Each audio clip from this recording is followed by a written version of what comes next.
Good morning, my friends, and welcome to Conspiracy or Conspiracy. Wes here.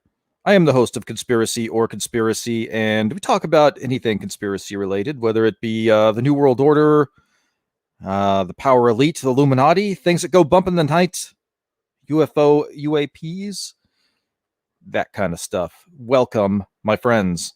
So today, I wanted to talk about the SPARS pandemic simulation and how that is relating to our real life and some of the interesting things in this SPARS pandemic document. So to briefly summarize, in 2017, there was this document that predicted a coronavirus in October of 2023, I believe. And in it has some interesting information. So it was called the SPARS, the South Pole, I think. Let me see. They gave it a name, SPARS, for a reason. St. Paul.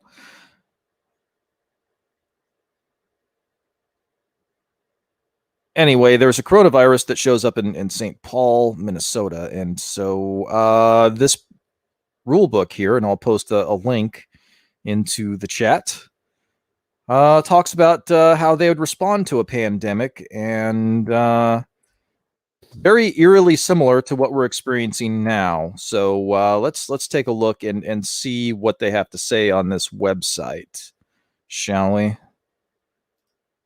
So, hail Parrothead, welcome, my friend. I am the Lord of the Waterfowl.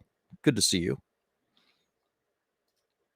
So the SPARS pandemic simulation. Here we go. SPARS pandemic scenario. John Hopkins, Center for Health Security.org. John Hopkins Center for Health Security. Completed project. SPARS pandemic scenario. The Center's SPARS pandemic exercise narrative comprises a futuristic scenario that illustrates communication dilemmas concerning medical countermeasures that could plausibly emerge in the not-so-distant future. Its purpose is to prompt users, both individually and in discussion with others, to imagine the dynamic and oftentimes conflicted circumstances in which communication around emergency MCM development, medical countermeasures, distribution and uptake takes place. While engaged with a rigorous simulated health emergency scenario, readers have the opportunity to mentally rehearse responses while also weighing the implications of their actions. At the same time, readers have a chance to consider what potential measures implemented in today's environment might avert comparable communication dilemmas or classes of dilemmas in the future. Could they be talking about censorship? Interesting. The self-guided exercise scenario for public health communicators and risk communication researchers covers a raft of themes and associated dilemmas in risk communications, rumor control, interagency message coordination, consistency, interesting, issue management, proactive and reactive media relations, cultural competency, and ethical concerns. Really? There's ethical concerns? Doesn't really seem that way.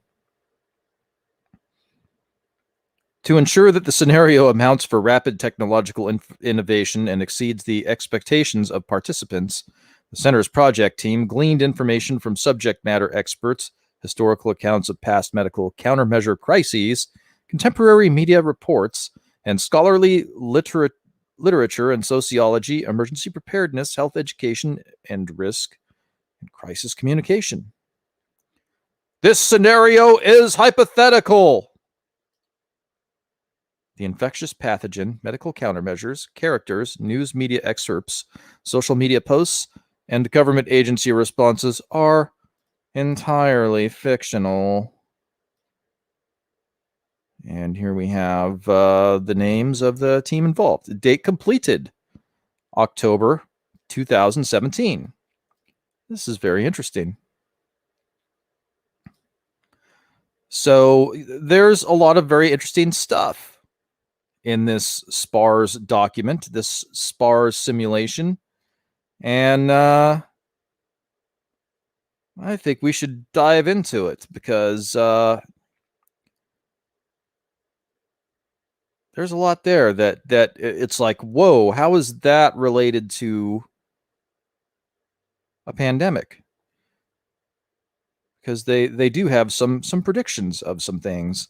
And so this document, it's pretty extensive, but there are some nuggets that I think are worth more attention than others in it. So we'll go through it. Okay. Preface: a possible future in 2025. The echo chamber. And so it goes through the response, the recovery from the pandemic. Possible future in 2025. The echo chamber. Unbridled global access to information coupled with social fragmentation and self-affirming worldviews. Well, that seems pretty interesting. Let me see if I can zoom in a bit here. Oops. Scenario purpose. The following narrative comprises a futuristic scenario. So I went to that part.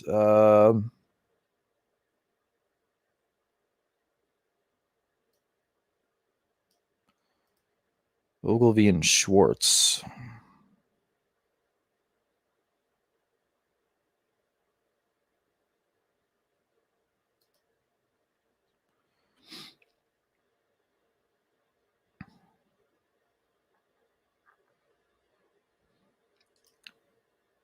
That's a name you probably want to remember.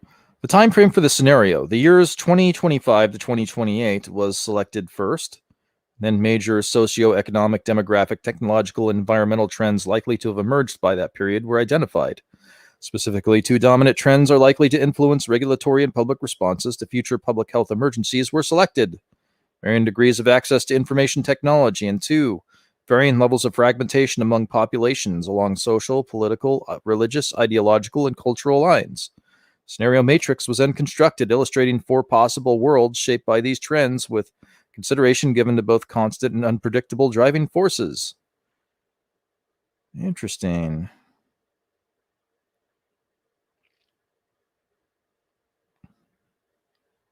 Scenario environment. In the year 2025, the world has become simultaneously more connected, yet more divided.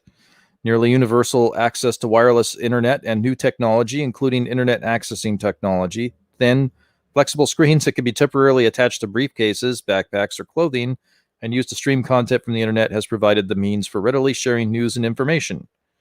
However, many have chosen to self-restrict the sources they turn to for information, often electing to only interact with those with whom they agree. Interesting. The trend has increasingly isolated cliques from one another, making communication across these groups more and more difficult. So I don't know what I'm hearing here. I don't think that's necessarily voluntary. I think, well, we'll get into it. From a government standpoint, the current administration is led by President Randall Archer, who took office in January of 2025. Archer served as vice president under President Jacelyn Bennett, who did not seek a second term due to health concerns. The two remain close, and Bennett acts as a close confidant and unofficial advisor of President Archer. So the current president is a former vice president. So they put the years in here, right? They put the years 2025, right? And they put the year that this president is serving, and they said the president is going to be a former vice president that did not seek a second term due to health concerns. So that's very interesting to me, that very specific scenario, that the president that took office in 2021 is not going to seek reelection due to health concerns. Very interesting. The majority of the president's senior staff, including the Department of Health and Human Services, Secretary Dr. Sindra Nagel, are carryovers from Bennett's administration. Bennett, Biden, Bennett. At the time of the initial SPARS outbreak, Nagel has served in this position for just over 3 years.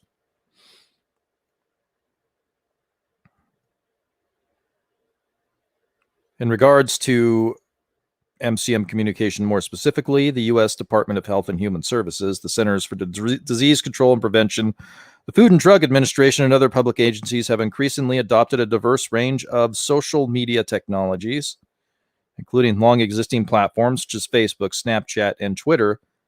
Snapchat? That seems like an odd choice.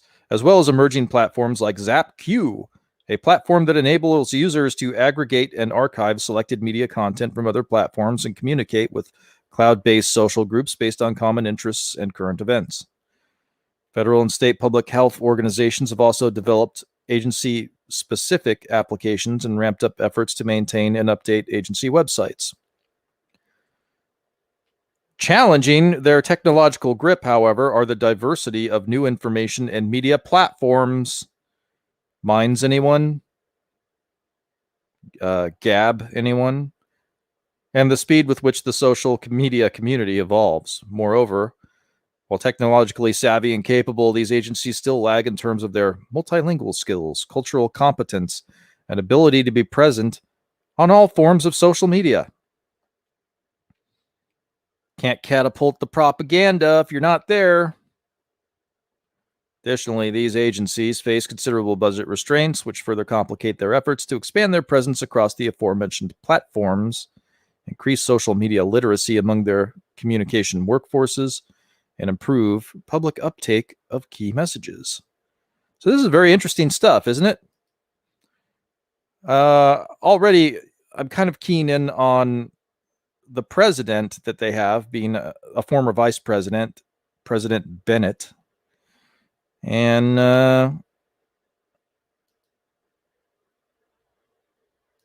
their challenges in catapulting the propaganda here on social media. It's very interesting to me. Continuing here.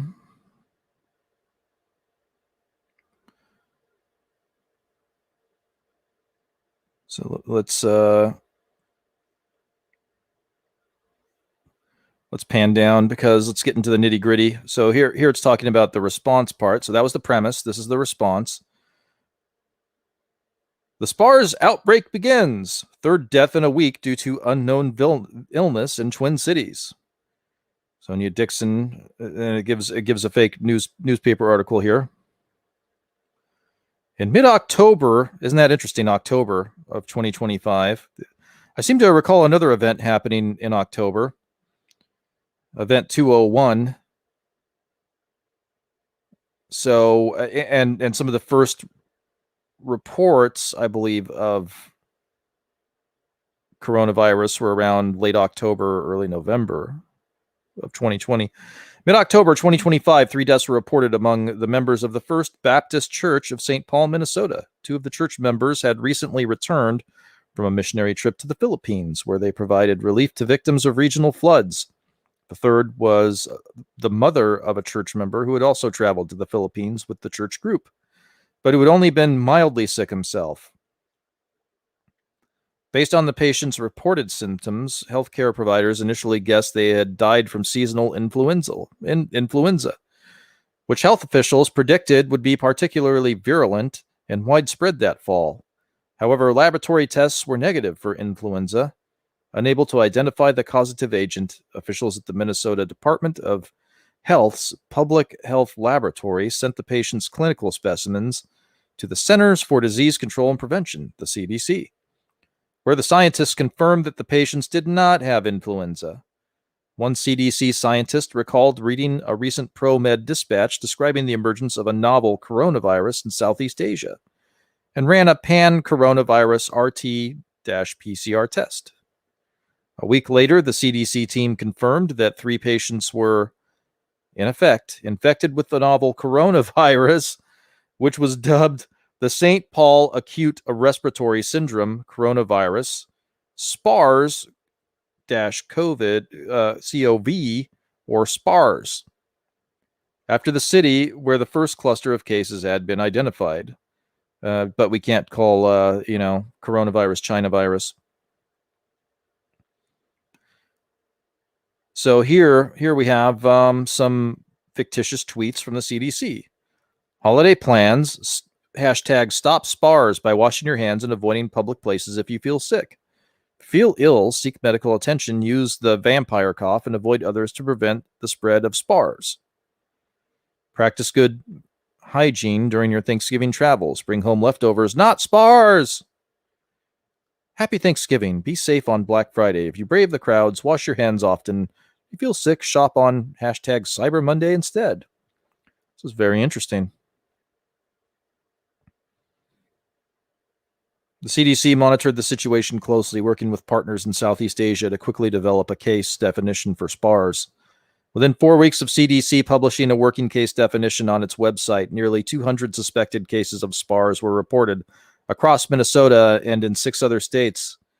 Given that the flu season was just getting underway and that a rapid diagnostic test for SPARS infection was not yet available, CDC officials could not be sure if these were, in fact, true cases of SPARS.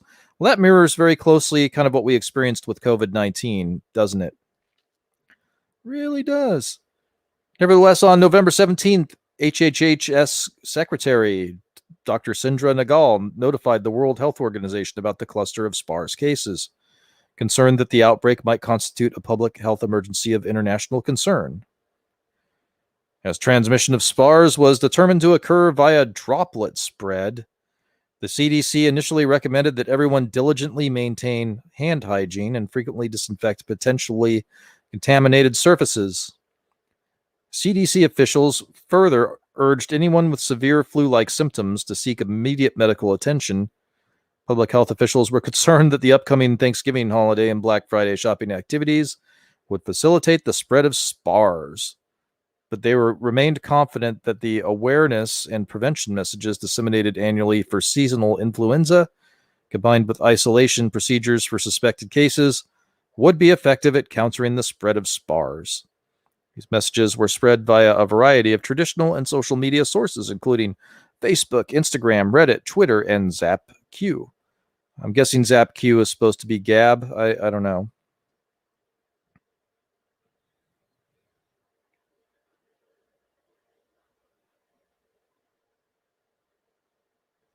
So,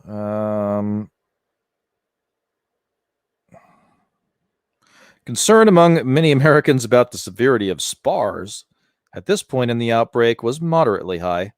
Public's concern was compounded by the apparent virulence of the pathogen. At the outset of the SPARS outbreak, physicians' understanding of the disease stemmed primarily from extremely severe cases resulting in pneumonia or hypoxia that required the hospitalization and extensive medical treatment. Interesting. Mild cases of the disease, which produced symptoms including cough, fever, headaches, malaise, were often perceived as the flu by people who had them, and consequently often went untreated and undiagnosed by medical personnel. Very interesting. As a result, the early case fatality estimates were inflated. By late November, the CDC reported an initial estimated SPARS case fatality rate of 4.7%.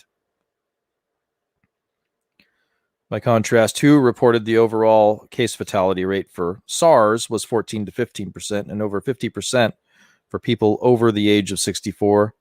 Later in the SPARS outbreak, data included more accurate estimates of mild SPARS cases, indicated by a case fatality rate of only 0.6%. This is very interesting, isn't it? It's very interesting indeed. Howdy, Keck. Good to see you, my friend.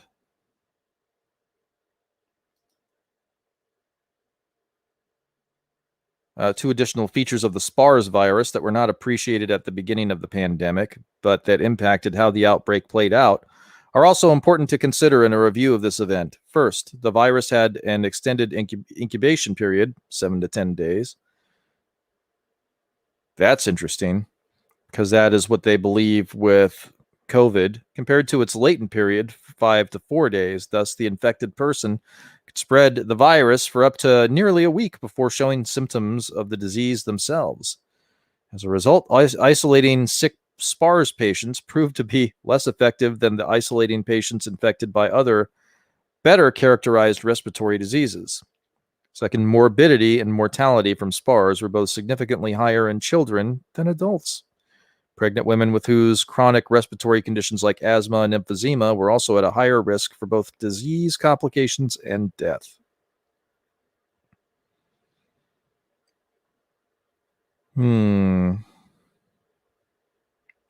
Very interesting stuff. A possible cure. Early in the SPARS pandemic, public health and medical professionals were hopeful that the outbreak could be contained through case identification and isolation. Quickly became clear, however, that this strategy was not as effectively as initially hoped. First challenges in identifying mild cases limited the impact of isolation programs because the initial symptoms of SPARS closely resembled influenza. Many who contracted SPARS did not immediately seek care, assuming they merely had the flu. Fortunately, some who thought they had the flu chose to isolate themselves, thereby preventing the spread of SPARS outside their households. When I thought I had it in December, November of 2019, I isolated myself. Continuing here. Over the Thanksgiving holiday and Black Friday, however, fewer infected persons remained home, thereby enabling the spread of SPARS beyond the Midwest. Second, SPARS transmission was accelerated by infectious individuals who had not yet become symptomatic. Together, these factors led to significant spikes in the number of reported cases.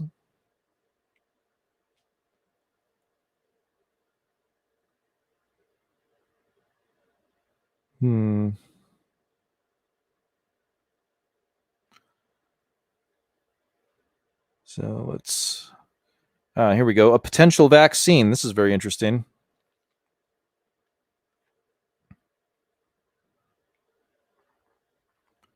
Shortly after authorizing expanded access to the Calcivir for select patients, the FDA received reports of an animal vaccine developed by GMI, a multinational livestock conglomerate operating cattle and pig farms in, among other places, Southeast Asia, where the supposedly close to where they tracked it, this SPARS disease's beginnings. Since 2021, the ranchers have been using the vaccine to prevent a SPARS-like respiratory coronavirus disease in cows and pigs in the Philippines and other Southeast Asian countries. Data provided by GMI suggested that the vaccine was effective at preventing SPARS-like illnesses in cows, pigs, and other hooved animals, but internal trials revealed several worrisome side effects, including swollen legs, severe joint pain, encephalitis leading to seizures or death. So, I'm going to read this again. This part is important. Data provided by GMI suggested that the vaccine was effective at preventing SPARS-like illnesses in cows, pigs, and other hooved animals. But internal trials revealed several worrisome side effects, including swollen legs, severe joint pain, and encephalitis leading to seizures or death. Because any animals experiencing these side effects were immediately killed, and because animals were typically slaughtered within a year of vaccination, further information regarding the short and long-term effects of the GMI vaccine was unavailable. Isn't that we're unavailable?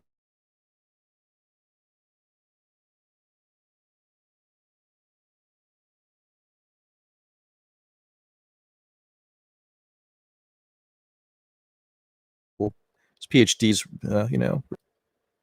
lacking a viable alternative and considering the potentially high morbidity and mortality associated with SPARS. At the time, the case fatality rate was still considered to be 4.7%. The United States government contacted GMI in regards to the vaccine. So you hear what they're saying, right, folks? So what they're saying here is that they believe, in this scenario, they believe they've found out that they've way overestimated how fatal this illness is, and so they want to rush out a vaccine that potentially causes encephalitis, seizures, and death. Wow. Okay. Well, back into it.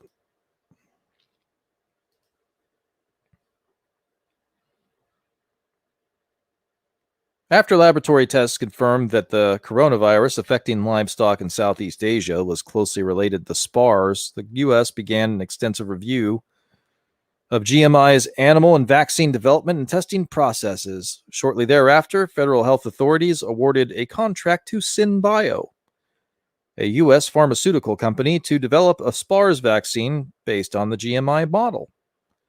Contract included requirements for safety testing and ensuring the vaccine would be safe and effective for human use.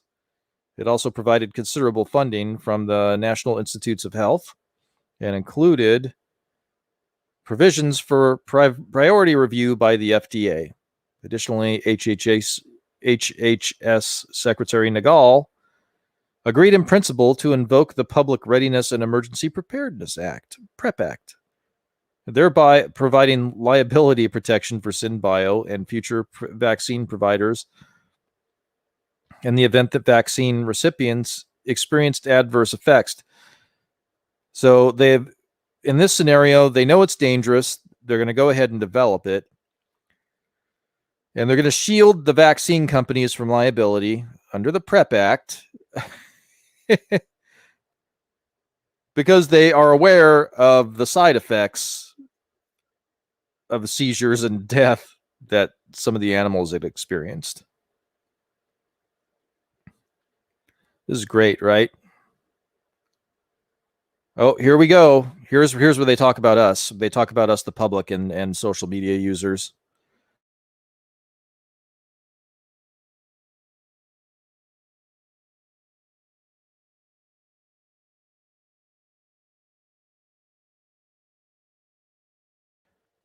Look at this. We've seen this headline, haven't we? Drug may be ineffective, use it anyway. Wow.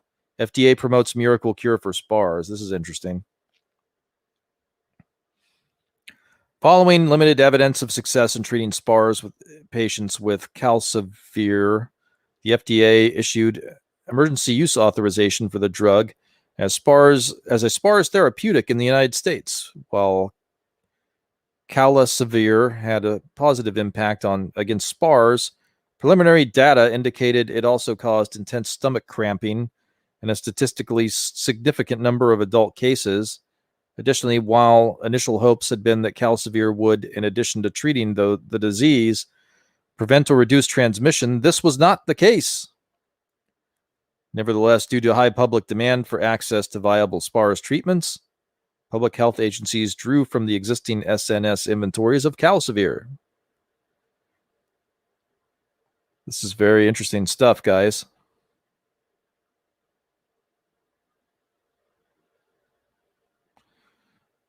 So I'm going to skim through this, but it's talking about calcivir.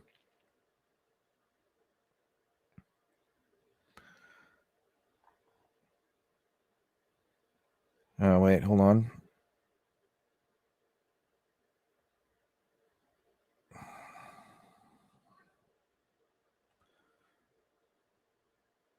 The CDC published analysis of this data, which indicated a much lower fatality rate of 1.1% compared to the initial 4.7%.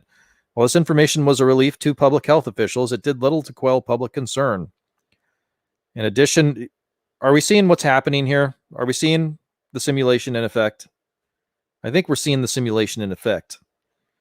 In addition, not all members of the public responded to the SPARS in the same way. Small groups of individuals spread throughout the country, for example, who felt that natural cures such as garlic and vitamins would be more effective at treating SPARS than an untested drug, were much likely to accept calcivir as a treatment option or even seek medical attention for SPARS-like symptoms. They're considering this a problem, that someone wants to, through diet and exercise and natural means, get their body resistant to these things. Interesting. Very interesting. Continuing. In addition, not all members of the public responded to spars in the same way. You don't say. Small groups of individuals spread throughout the country, for example. Let's see. Similarly, some ethnic minorities, particularly ethnic groups who lived close together in large, tight-knit communities, also rejected Calcivir. Are they talking about farm workers? Some of this resistance, particularly among select ethnic minority groups, was attributable to questionable messaging on part of public health agencies. While news reports and press releases were provided in multiple languages, not all of the messages were culturally appropriate for the populations receiving them. Interesting.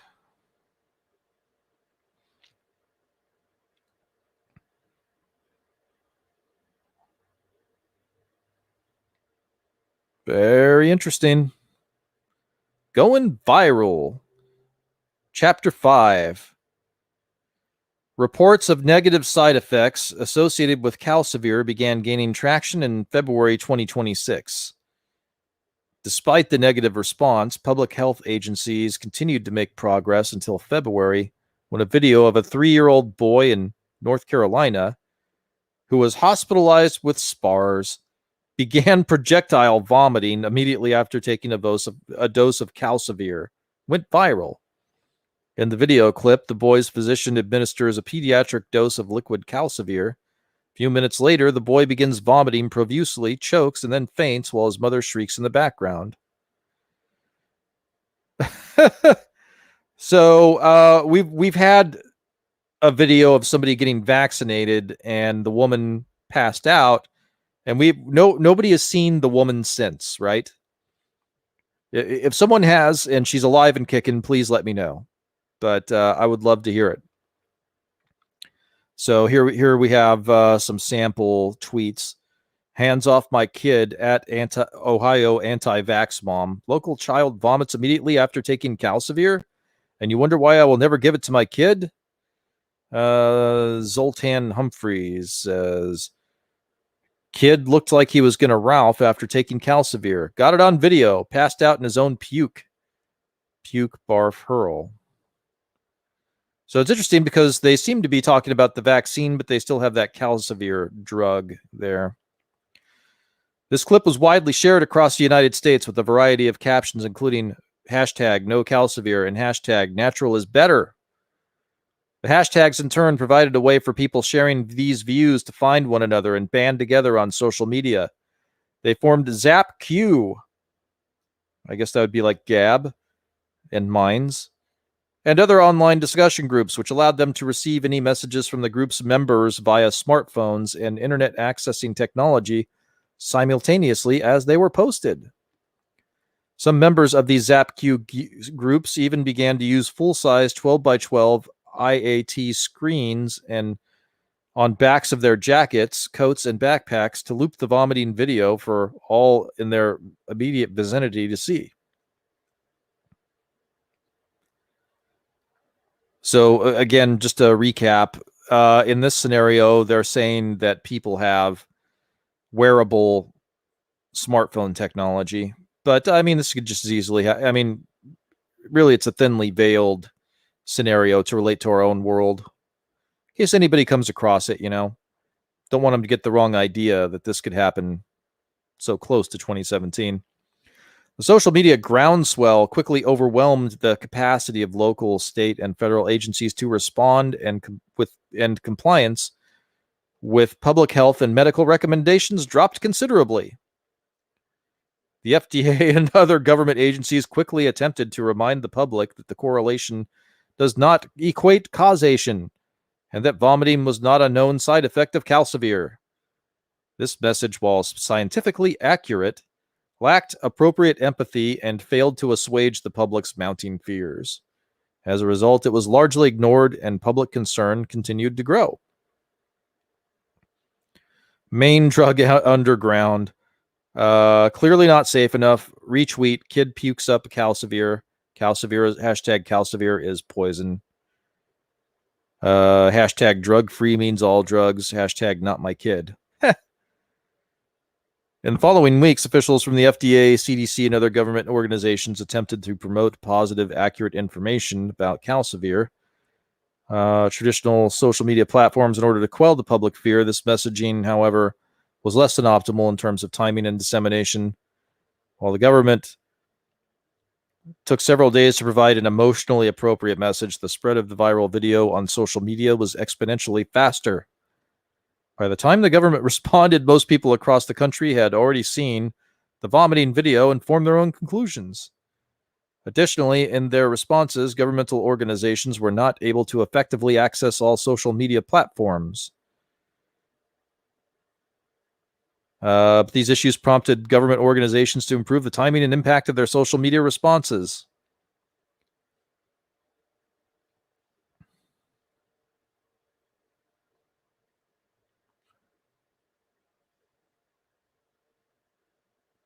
In May, one of the individuals, a former doctor and current senator from Iowa, responded to a second vomiting video by tweeting, "Don't be buffoons. Calcivir is 100% safe and 100% effective. Correlation does not equate causation." After being shared tens of thousands of times, the tweet was picked up by traditional media outlets. This led to multiple awkward news interviews with FDA and CDC officials who had to clarify that while the sentiment of the message was correct, Calcivir did have potential side effects and was not completely effective at treating SPARS.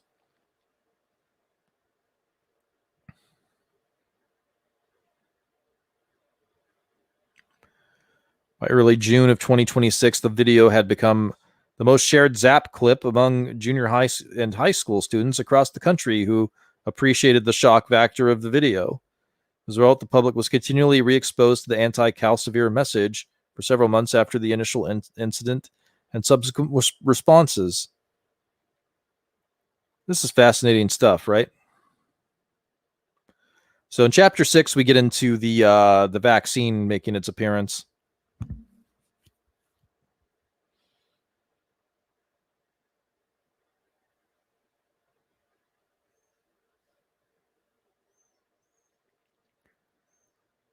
So as confidence in Calcivir continued to deteriorate across the United States. Hey, RR. The United Kingdom and European Union jointly announced authorization for another antiviral treatment. Early March 2026, the UK Medicines and Healthcare Products Regulatory Agency and the European Medicines Agency authorized the emergency use of a new antiviral, VMAX, to treat SPARS. VMAX had been considered in the United States, but the drug trial conducted at the beginning of the SPARS outbreak did not show evidence of efficacy.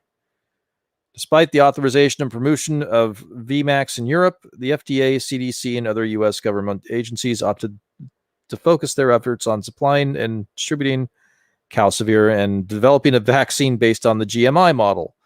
The vaccine that earlier in the simulation they had stated caused seizures and encephalopathy in the animals, and severe joint swellings and things like that.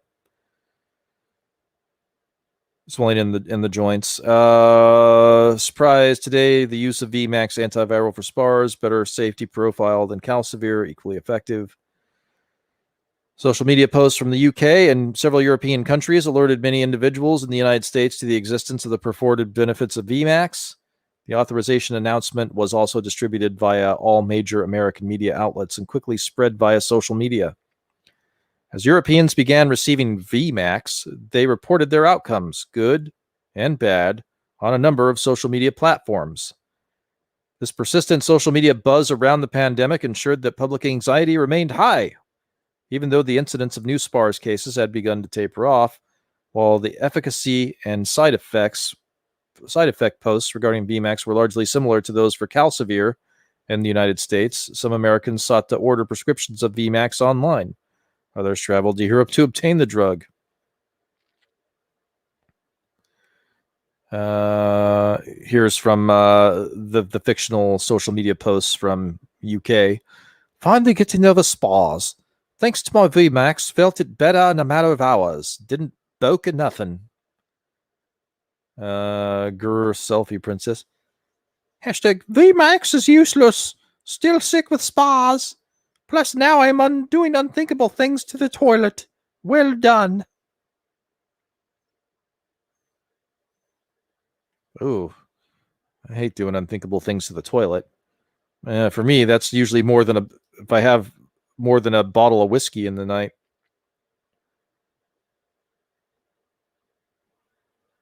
Says they have to keep up the fear factor to enforce their totalitarian policies. Yep.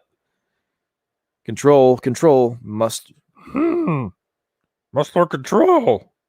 So yeah, all of this document is about how they're going to keep the narrative, and they're saying they're even admitting in the document that there are side effects, and they're like, we've got to keep the public using this stuff. We've got to keep them scared. And they're even admitting in the document that their initial estimates were far off. So, but there's a lot of truth in this thing. I'm telling you. In May 2026, public interest in SPARS had begun to wane. This is The Voice, Chapter 7. In late April, the CDC had publicized an updated case fatality rate, suggesting SPARS was fatal in only 0.06% cases in the United States, where access to medical treatment was available. They have in parentheses. This figure matched public sentiment, widely expressed on social media, that SPARS was not as dangerous as initially thought. Combined with persisting doubts about Calcivir and the lack of commercially available SPARS vaccine, the new lower case fatality rate estimate led the public to grow increasingly hostile towards SPARS messaging. So again, they're predicting it, and they're predicting all of this. They're simulating all of this, and all of this seems to be happening, right? In order to overcome the public's disinterest, the CDC and FDA, in concert with other government agencies and their social media experts, began developing a new public health message campaign about SPARS, Calcivir, and the forthcoming vaccine, Coravax. The purpose of this campaign was to create a core set of messages that could be shared by all public health and government agencies over the next several months, during which time the SPARS vaccine would be introduced. Even though the disease was less fatal than initially thought, it remained expensive to treat in its severe form, and even mild cases had substantial impacts on economic productivity across the country. In late May, 3 messages were approved by the cross-agency committee established to produce the messaging campaign, one addressing the nature and risks of SPARS, one regarding the effectiveness of Calcivir, and one about the anticipated release of Coravax. These messages were broadly shared via all relevant government agencies' internet and social media accounts. In an effort to further reach certain population subgroups, agency officials, here we go, we're getting into the meat and potatoes, enlisted the help of well-known scientists, celebrities, and government officials to make short videos and zap clips, and in a few cases, give interviews to major media outlets. Among those were the former president, Jason Bennett, BZ, a popular hip-hop star, and Paul Farmer, co-founders of Partners in Health and renowned global health expert. Fauci, is that you? Fauci's a grifter, just saying. Fauci is an incompetent that's getting wealthy at the government teat. That's nothing new in our government, though.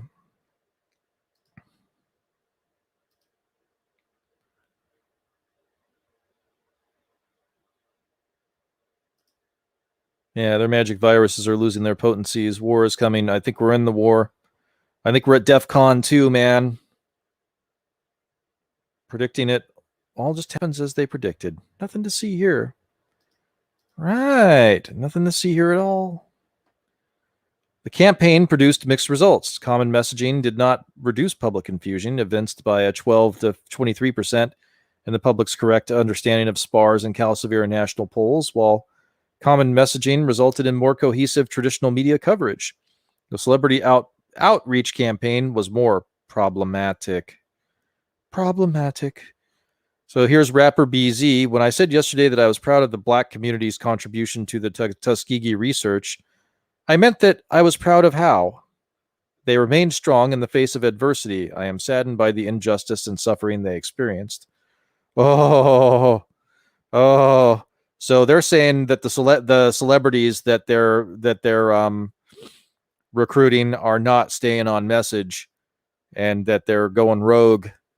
Oh, that's great. I'm guessing this is a Kanye West figure. So, Rapper BZ, when I said yesterday that I was proud of the Black community's contribution to the Tuskegee research, I meant that I was proud of how they remained strong in the face of adversity and said, "Well, see, that's interesting, but why do they bring that up? Why do they bring that up? That's it. Why is Tuskegee in this? This is wow." But I still strongly support the CDC's and FDA's recommendations. So they're afraid that their rappers are going to go rogue. Former President Bennett was characteristically indecisive when asked if she would want a new Calcivir for her new grandson. This is great. BZ's original Zap clip was widely shared, particularly among the African American and urban populations.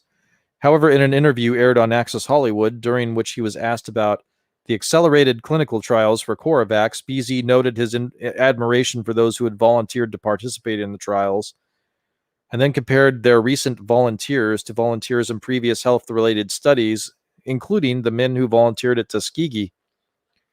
The resulting backlash, particularly from African Americans, undermined the effectiveness of BZ's efforts.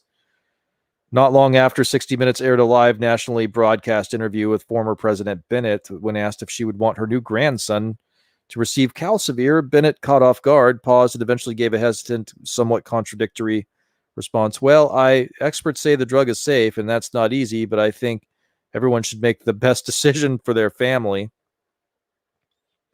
Video clips from this interview were shared widely on social media and by the traditional media outlets, leading many healthcare professionals and members of the public to criticize Bennett for not taking a stronger stance in support of Calcivir. Oh, man.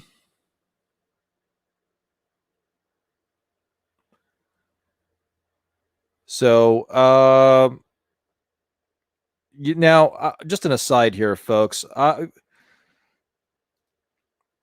So I was doing some scanning through.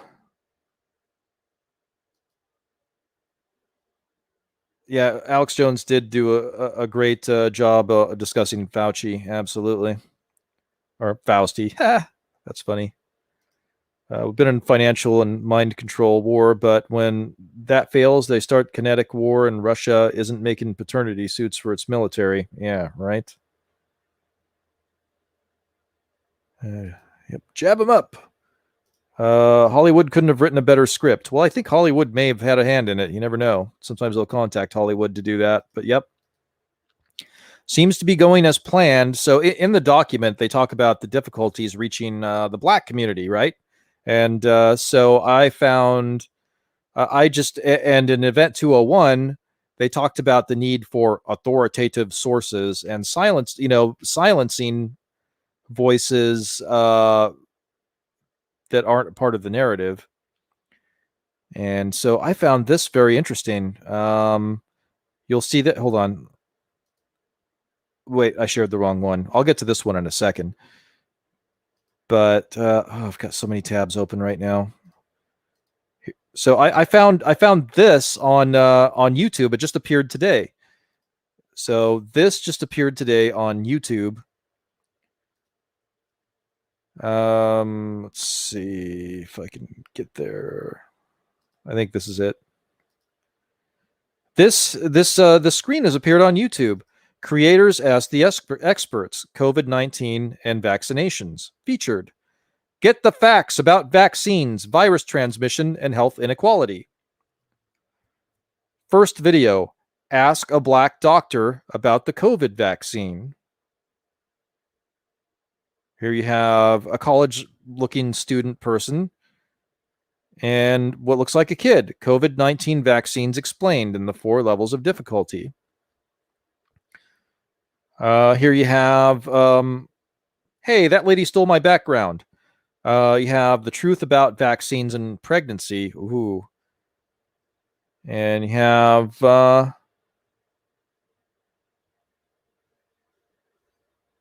Dapper Dan gets the COVID-19 vaccine. Look at that. Isn't that interesting?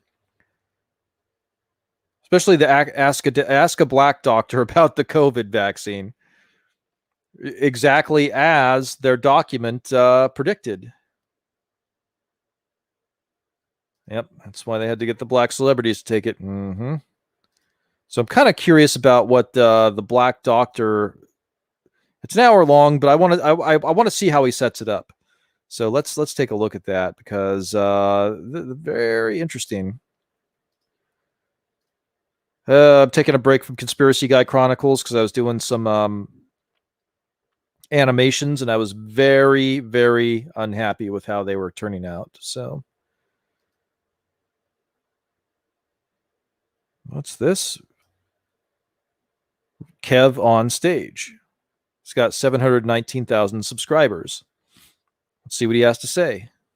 What up, y'all? It's your boy Kev on stage. Welcome to Ask the show where you get to grow, learn, understand, and educate. I like his background. That's the what? That's the glue. Today, we are doing Ask a Black Doctor about the COVID vaccine. If you're wondering where Big Irish J is, he is not here today. This is it's for black people anyway discussion, specifically black people in the medical community. And I didn't want to put Big Irish J in harm's way for someone to be like, why the white man in there? Listen to this, ain't got nothing to do with him. I love Big Irish J. And he was like, you know what, Kev, I appreciate that. So he'll be on the next one. With me, I have Dr. Reed. Wow. Wow. Oh, man.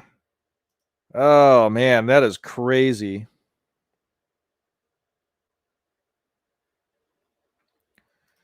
Fortunately, Marvin Hagler and Hank Aaron both died after taking the jab. Most doctors don't say the real side effects won't show up for 8 to 12 months. Yep. That's the problem. And that's even one of the things that the document talks about, like,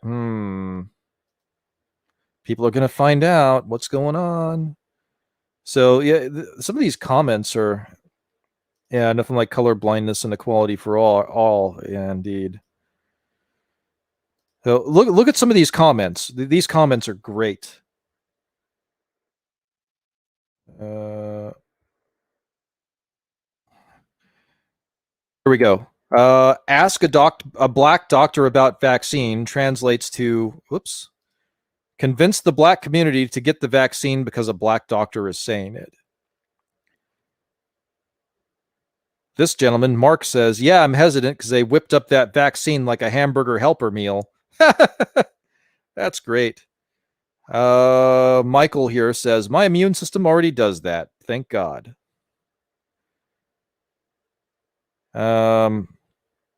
Rebel here says, how are the people in Africa and the Caribbean doing? Are they being pushed to be vaccinated? Is COVID even a problem there? Joey here says, the speed of science doesn't seem to be incredible with cancer. Ooh, very smart guy there. Stacy says, after the 10th break for a commercial within the first 10 minutes, I'm going to have to look at something else. That's just too much. Okay.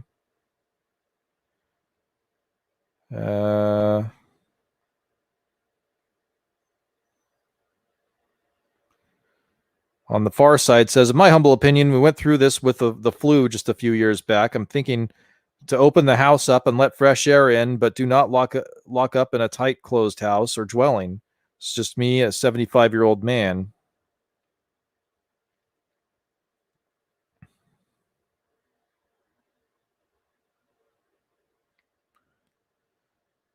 This Jim Bob here says, wow, a COVID Q&A video that doesn't have the comments turned off. You don't see that too often.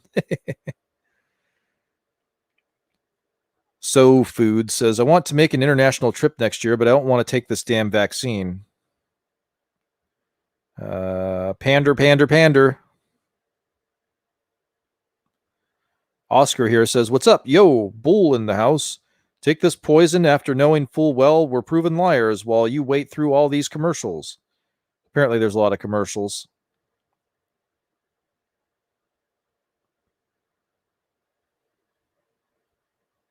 Covers and commentary. Honestly, it's too much of a risk. A friend of mine got COVID and now she has heart problems.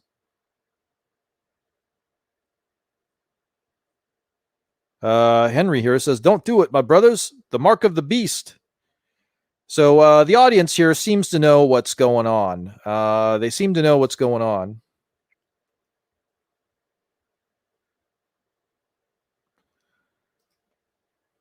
And that's a good thing to see. Good thing to see. Most of the comments are like that. There's only one or two dummies in there that are like, yeah, you got to do it. The government says to do it. The government's good. They've never done bad stuff.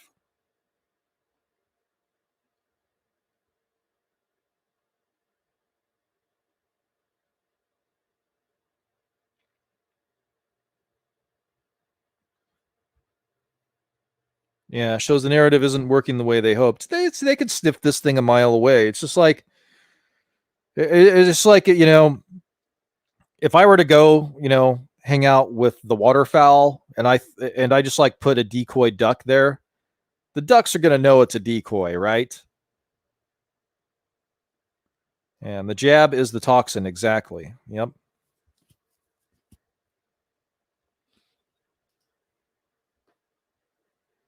So let's get back to this article. But that showed up on YouTube today. That section of YouTube. So I had to share it. Obviously, I was like, holy shit, they're really rolling this thing out. Oop, wrong one.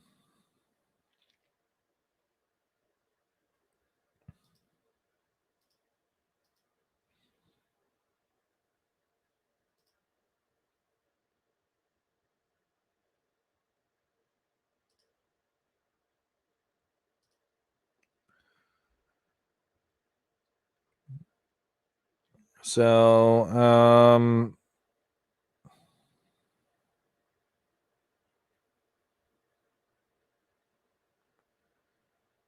see here.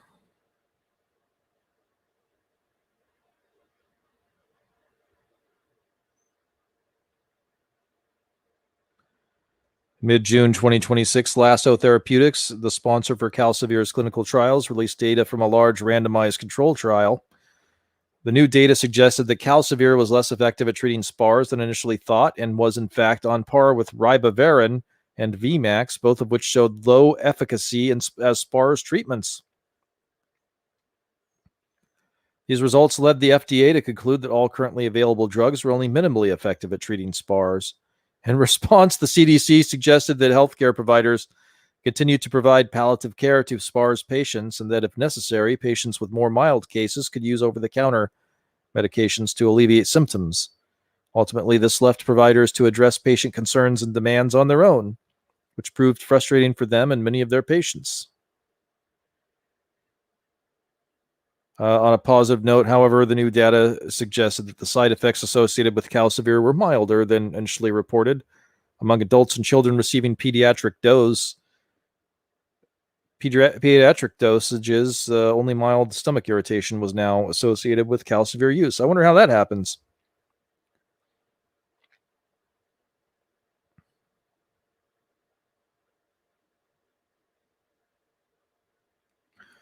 Immediately following the release of the RCT data, current U.S. President Archer, Health and Human Secretary Nagal, officials, and other government organizations and scientists across the country publicly praised FDA and CDC for their responses and updated guidelines.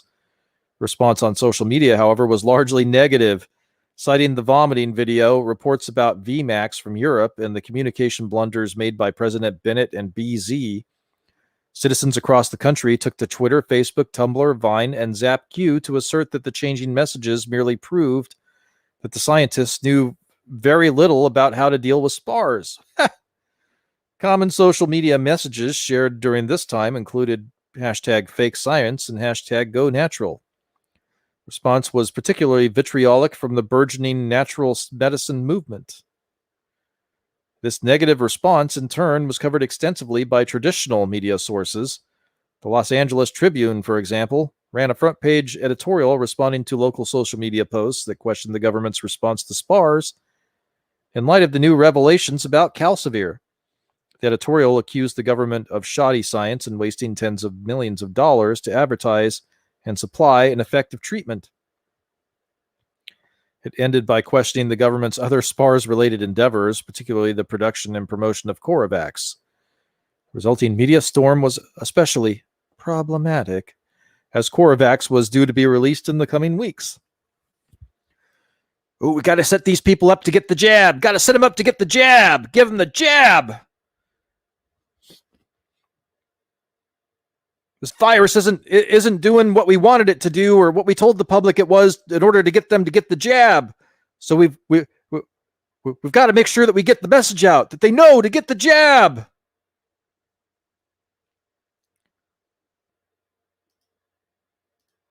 These people are like Bill Gates. These people like Bill Gates are psychopaths. Yep. Yeah, absolutely. I'm surprised that they still left the innovating to zero video up there. They must be some really arrogant people. I think they knew if they took it down that would cause it to get more attention.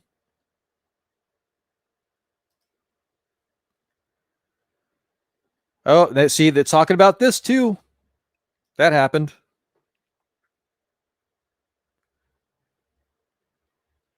In late June 2026, Coravax entered the final stage of its expedited review in the United States. After passing FDA safety reviews, production of the completed vaccine had begun and was on schedule. 10 million doses were expected to be available by mid-July, with another 20 million doses due by the end of August. With SPARS continuing to spread both within the United States and around the world, demand for a vaccine was still moderately high, in spite of recent social media debacles. And every effort was made to increase domestic production capacity. Given the demonstrated morbidity and mortality of SPARS and anticipation of initial vaccine shortages, the CDC Advisory Committee on Immunization Practice identified the following priority groups for the immunization: children aged 1 to 18, young adults 19 to 1992, with chronic respiratory conditions, and pregnant women. So doctors and nurses don't matter? Unbelievable. Good luck dealing with SPARS without us. Oh my God, I think I've seen that tweet. That's a simulated tweet. Sad we can't trust our government to do what's right. Unfollow. This plan was met with skepticism among certain groups. Doctors and nurses, for example, expressed concerns that they were not included as a priority group. In Milwaukee, healthcare providers even protested their lack of inclusion by refusing to report for work, which in turn prompted the Wisconsin Department of Health Services to promise that the healthcare providers would be vaccinated as soon as more vaccine became available. In Republican ZapQ groups across the rest of the state, however, these protests were, particularly the response from the Wisconsin Department of Health, were widely reported across social media platforms as yet another example of liberal politics at work, regardless of the absence of politics or the actual context of the policy. Many Wisconsinite Republicans subsequently stopped following the news feed and Twitter and accounts of their state and local public health departments. Probably a good idea. Other groups harboring concerns about the AKIP's vaccine prioritization plan included parents of children under the age of 1, adults over the age of 22 with chronic medical conditions, and people across the country who opposed vaccination generally. During the initial stages of the SPARS vaccine campaign, all of these groups, with the exception of the anti-vaxxers, were sparsely organized and had limited contact with one another, reducing the need for any type of formal response from the public health community. Oh, here's where we get into the nitty-gritty, folks. Here's where we really get into it. Oh, yeah.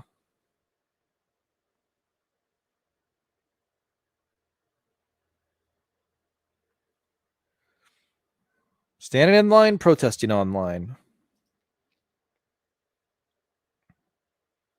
Yeah, scariest word in the human language. I'm from the government and I'm here to help. Absolutely. Unfortunately, far too many sheeple. Yeah, way too many sheeple, unfortunately. I've even seen in my Facebook feed people getting the vaccine, on doing a video on their Facebook of getting the jab. It's like, a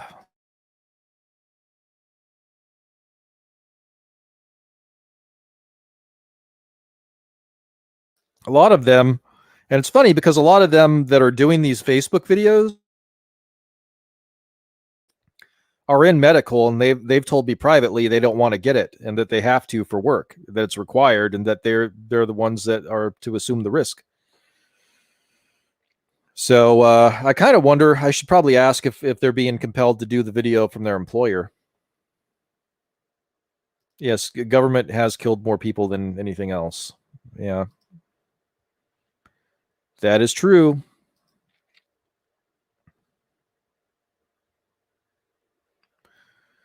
To determine how best to distribute limited doses of CoroVax to members of priority groups across the country, the U.S. government resorted to new controversial tactics, notably having health care providers access patients' electronic health records to determine the number of individuals in high-risk populations receiving care in particular areas. Yikes! Due to widespread increases in EHR use since 2020, this method proved to be highly effective, enabling providers to quickly tabulate the number of pregnant women, young adults 19 to 22 with chronic respiratory conditions. In some communities like Los Angeles County, this method also identified neighborhoods with limited access to primary care. Illegal immigrants. Based on this data, Los Angeles County of Public Health began intensive public vaccination campaigns in those areas. Oh, I think those farm workers and undocumented folks have a little bit more common sense than you give them credit for. Anyway, to use EHRs was not without controversy. Some U.S. citizens were upset because they believed the federal government was accessing private patient data. Yes. This stemmed from misunderstanding on the patient's part. The federal government was not accessing patients' EHRs directly, but was rather relying on healthcare organizations and providers to access patients' EHR and then report summary information to the CDC, FDA, and other government agencies. The U.S. government attempted to rectify this misunderstanding by posting, tweeting, and zapping short statements and videos explaining the vaccine distribution process. These messages successfully reached citizens who subscribed to the government news feeds or relied on traditional media coverage based on government sources. Critically, however, these messages failed to reach a small but growing segment of the U.S. population obtaining information about SPARS and SPARS treatments from other non-government sources. There's that authoritative sources again. No, don't look at this. Look at us. Look at our information. Don't pay attention to anything outside of the government narrative. Only look at what we're telling you, even though what we're telling you changes. Only look at what we're saying. That's where they're going, forcing people to take it, or you can't function in modern society. Oh, you haven't had your jab? Bank account frozen. Can't go to the supermarket. You can't leave your prison. Yep. Yeah, this is some pretty disturbing stuff here. During the early stages of the U.S. vaccination campaign, social media also played a key role in vaccine distribution in communities like Austin, Texas. Facebook Live, Snapchat, Twitter, and ZapQ helped alert members of the public when vaccine dispensing was occurring. In many cases, this led to rapid local responses that improved overall vaccination coverage. In some cases, however, it resulted in vaccine points of dispensing, such as individual healthcare offices and schools, being overwhelmed particularly with the 2026 flu season drawing closer. In Phoenix, for example, a social media campaign promoting vaccine dispensing at a closed POD, i.e., not open to the public, serving a local elementary school, resulted in more than 2,000 parents and their children not affiliated with the school arriving at the POD and expecting to receive immunizations. The parents were informed that the POD was open only to children attending the school and were directed to obtain vaccinations for their children from their healthcare providers or a POD open to the general public. Events like this were widely covered by local and state media as well as local social media. In some instances, like the case described above, the lack of access and vaccines led some eligible individuals to give up seeking vaccinations altogether.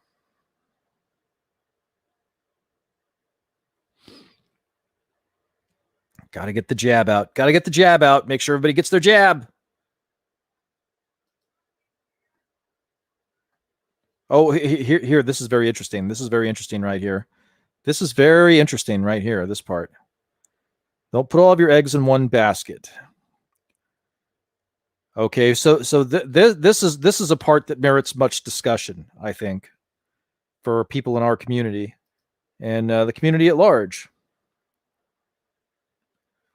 Yeah, I would have to agree with that. One of Trump's biggest mistakes was getting the jabs made at warp speed. Yep.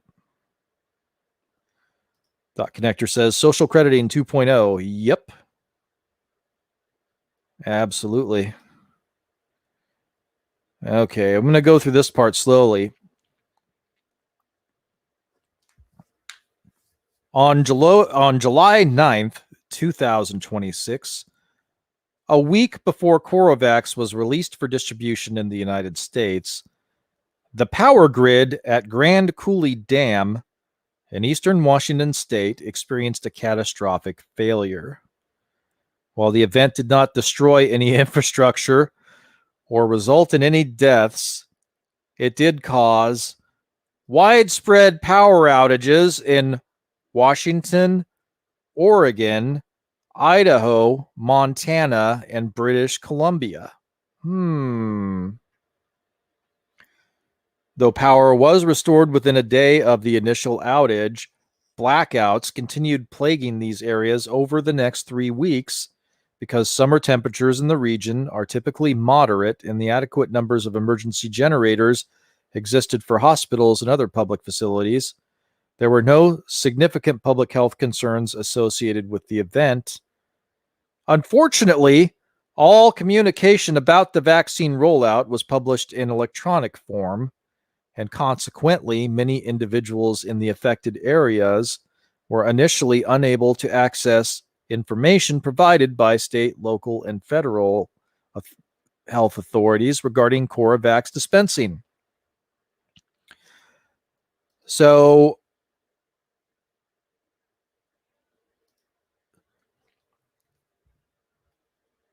they're talking about a major power grid failure and how to get the information out.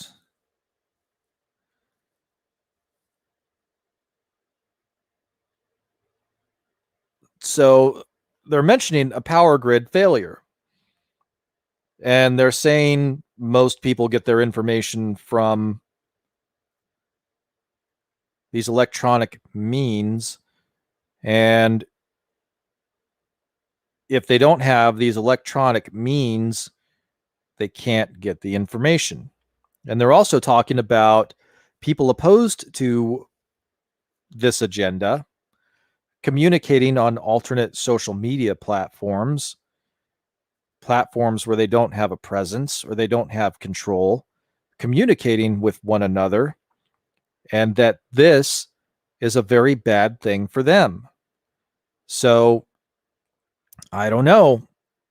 When I see something like this, I have to ask myself, would a power outage be if okay, I'm going to give my own hypothetical scenario to match, because they're giving us a hypothetical scenario.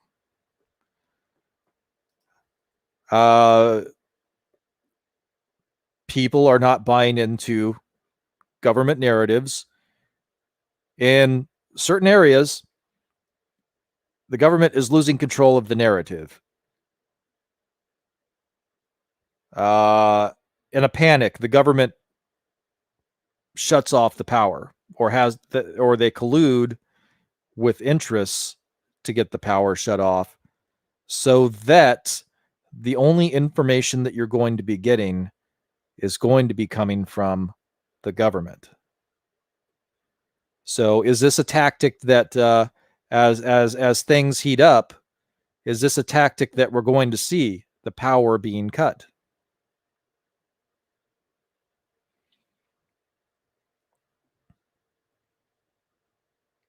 It's very, very interesting.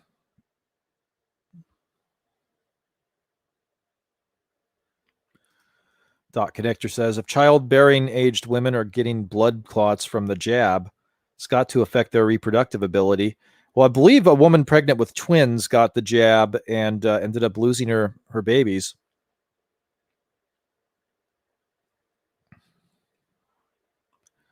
And yes, I do believe that would affect their reproductive ability. R says, Japan won't allow anyone who has had any of the jabs to give blood.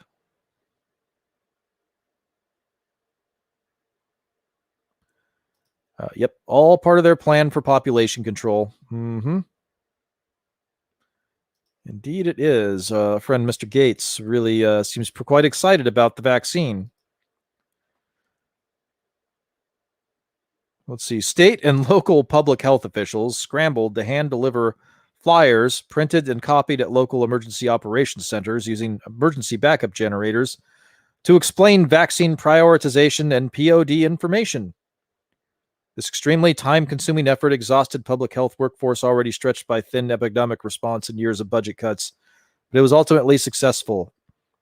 Early vaccination rates in Oregon, Washington, and Idaho were very similar to other states and in some cases above average. In spite of this success, this incident underscored the shortcomings associated with relying solely on electronic communications strategies.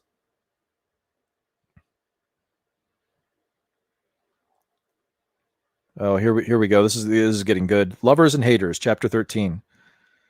Early on in the CoreVax vaccination program, anti-vaccination groups began emerging on social media platforms.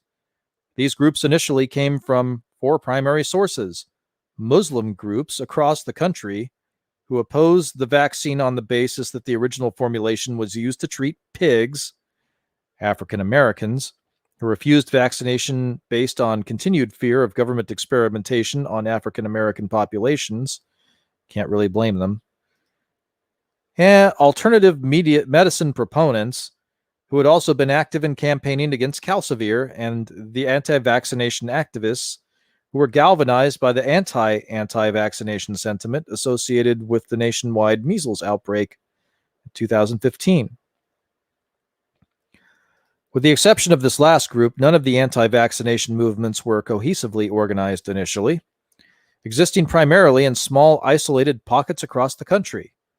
The general anti-vaccination proponents, however, existed as a core national group long before the SARS pandemic. Following 2015 measles outbreak in the US, this group united online.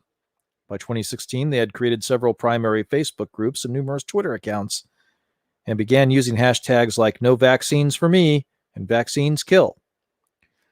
The anti-vaccine movement migrated to ZapQ upon its emergence in 2022 due to its ability to combine feeds across platforms, including real-time text, picture, and video messages from members, as well as select traditional media posts, such as videos, texts, and streaming newsfeed on a single interface that can be used on IAT and other mobile platforms. Additionally, through their ability to control group membership, these groups ensured that they would not be exposed to pro-vaccine propaganda from pharmaceutical companies, the federal government, or public health or medical authorities. By 2026, many core members of the anti-vaccine movement obtained their national news exclusively from anti-vaccine ZapQ sites. Is that really true? Is that really true? I've talked to a lot of people that are anti-vaxxers, And most of them, I mean, there are some that there are some that you know are hardcore anti-vaxxers and they don't get information from other sources, but by and large, most that I've talked to, they will cite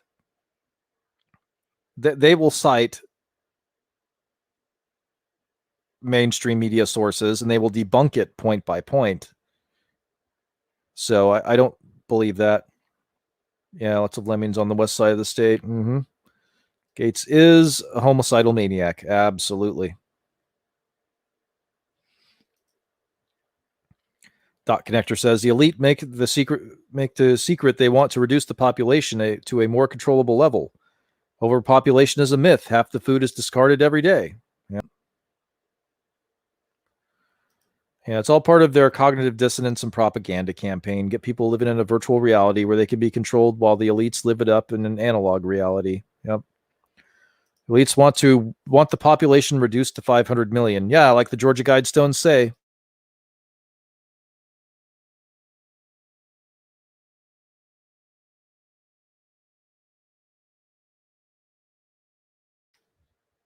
Yeah. Boy, you want to talk about living in a bubble. Our elites live in a bubble. A real bubble.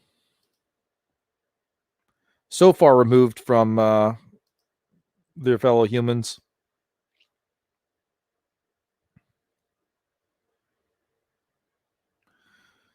Here we go. Well, when CoroVax distribution began, the anti-vaccination movement mobilized their resources, citing select quotes from CDC, NIH, and other government agencies.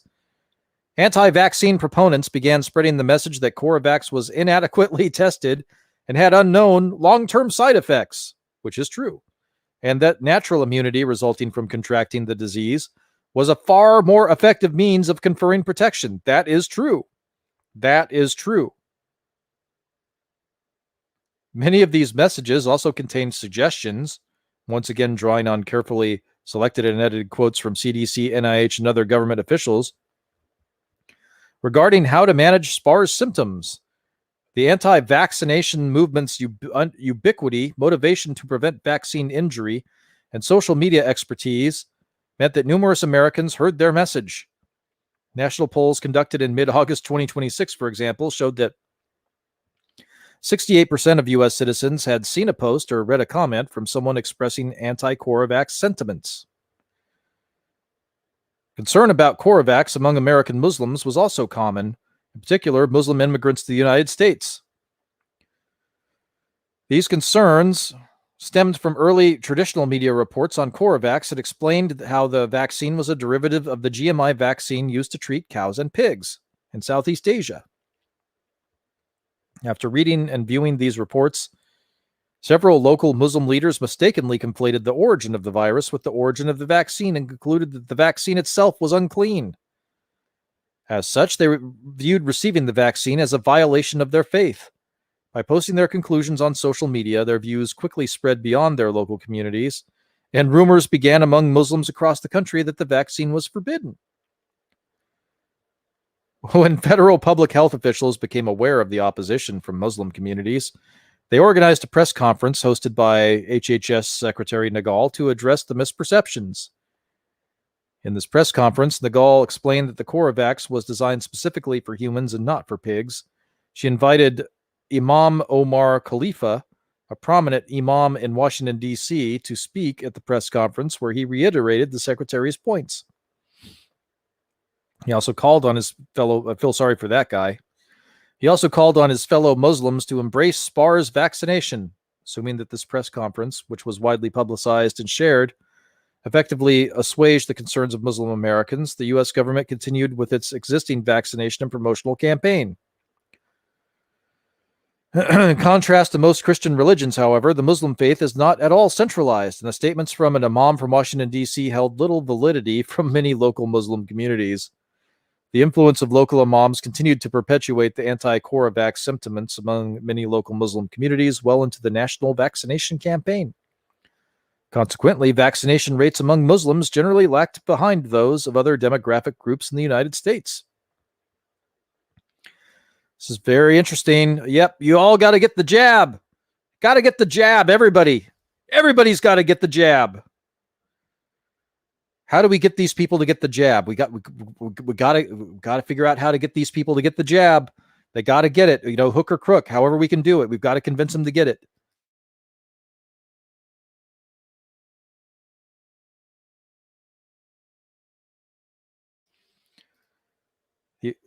It's madness on the highest level of psychopathy. Yes, it is. The elites are not even human beings anymore. They've killed their connection to anything divine or human. They have become demons. I would have to agree. Doc Connector says, I haven't had a cold, flu, or virus or infection since 2003 when I removed my toxins with vitamin C. Yeah, I mean,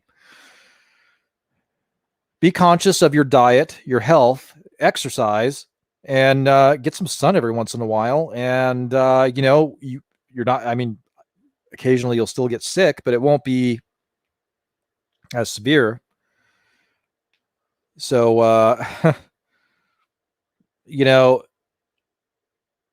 I think that I had COVID-19 in November, December of 2019.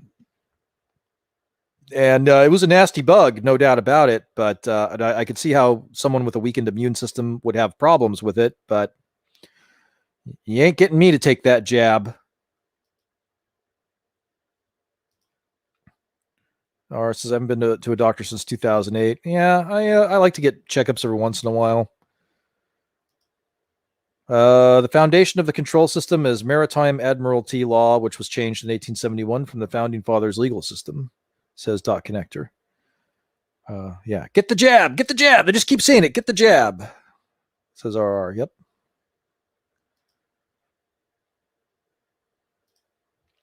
Well, the thing is, a lot of doctors know what is going on, and if you ask them, they'll tell you, and they'll give you their real opinion. So I trust those doctors.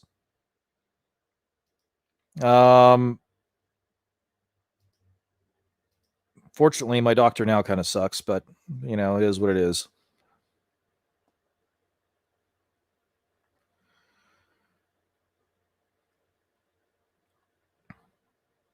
Despite the failure of these federal initiatives, some local public health departments were able to effectively address the concerns of local Muslim populations. In King County, Washington, for example, local public health officials became aware of the concerns of the local Somali Muslim population in early August. Acknowledging the authority held by local imams, these officials held community meetings with local Somali leaders to engage in local community, posted culturally relevant information on a website specifically designed for their Somali Muslim constituents. By enlisting support of local Muslim leadership, these efforts ultimately led to high levels of CORE-VAX acceptance among the Somali Muslims in King County.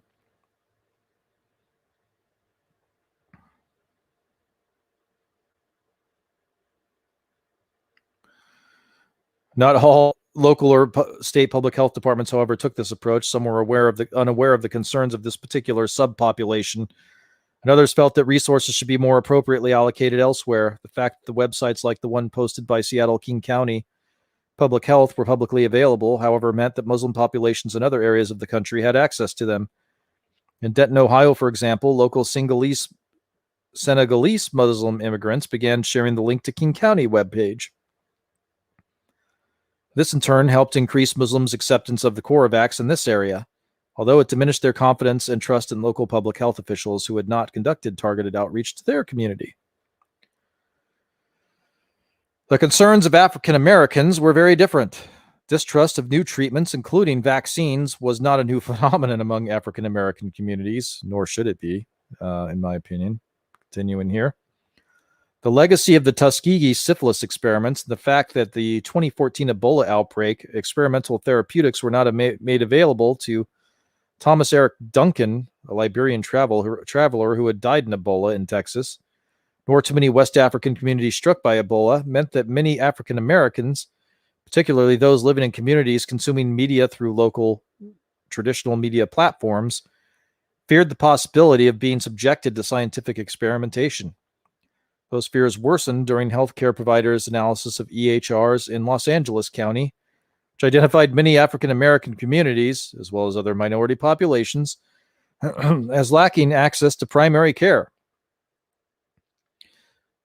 In some areas, aggressive public health vaccination campaigns were locally interpreted as direct examples of experimentation. Repurposing hashtags like Black Lives Matter, some African American communities and these communities began to actively campaign against Coravax. Oh, we need more of those. We need more of those. If you're out there, we need you. Through August 2026, anti-vaccinators, Muslims, and African Americans remained largely isolated from one another. By early September, however, continued anger over EHR use and growing concern over Coravax's side effects spurred these once disparate groups to join forces with the alternative medicine proponents still campaigning against Calcivir. Uniting their efforts, these groups began sharing common anti-vaccination messages through a variety of social media channels, including Facebook, Tumblr, Snapchat, YouTube, and ZapQ forums, as well as local radio announcements. See, I always thought Snapchat was like a way for people to cheat on their spouse. Whatever. Some anti-vaccine groups also began crowdsourcing information about vaccine distribution sites to stage local anti-vaccination protests. These protests, along with anti-vaccine messages shared by the supergroup, subsequently received wide national coverage through traditional social media outlets, including local and national television news channels.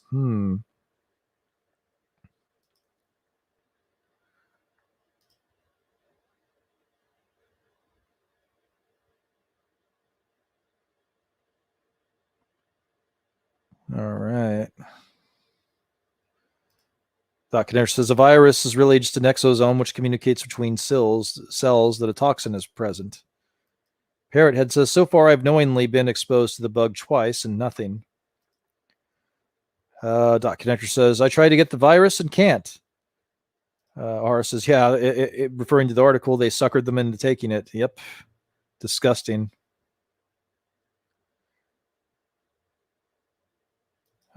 Doc Connector says, medical doctors are good for setting bones and not much else. Yeah, I did have an issue that it took like 5 years. They missed it, and thank God it wasn't malignant. Otherwise, I'd be dead right now. Or says, this is a global Frankenstein injectable lab experiment. It is, very much so. Interestingly enough, they're giving us the path forward here, aren't they? They're telling us how to defeat them. While the U.S. government attempted to respond to claims raised by the anti-vaccination supergroup, their messages did not reach many members of the anti-vaccination groups because they had already tailored their social media news feeds to only reflect the opinions of those with whom they agreed. Again, I don't think it's people. I don't think the anti-vaxxers are the ones doing that. Continuing, on the other hand, the government messages were effective among some segments of the general U.S. population who had not limited their news feeds. And more importantly, they served to galvanize a burgeoning pro-vaccination campaign.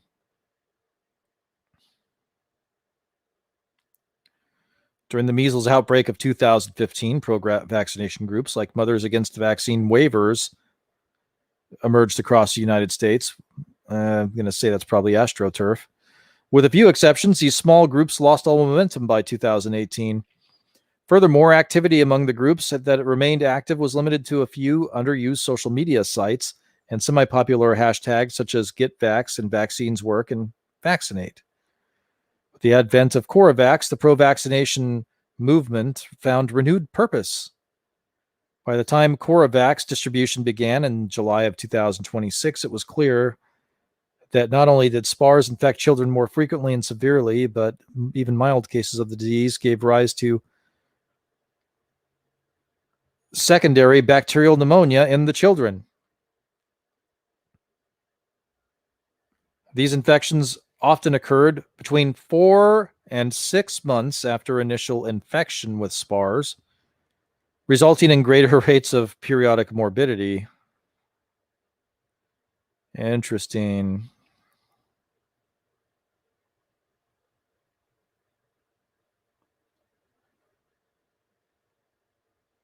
And it's talking about the president televising their vaccination.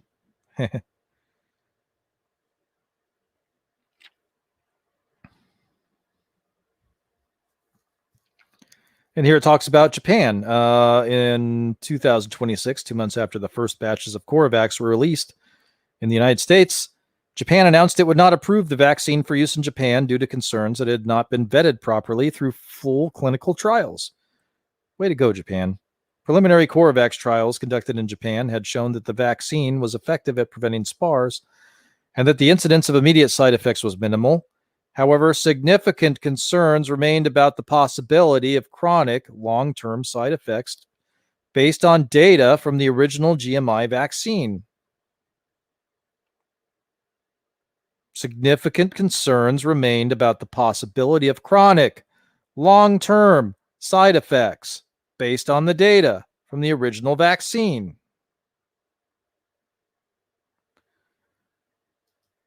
So they just to recap, folks,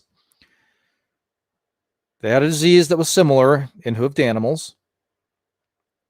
They did a vaccine. They vaccinated several of the animals. Some of the animals died. Some of the animals ended up with brain damage. But they couldn't, for the ones that did not have those initial side effects, and they also had swollen joints.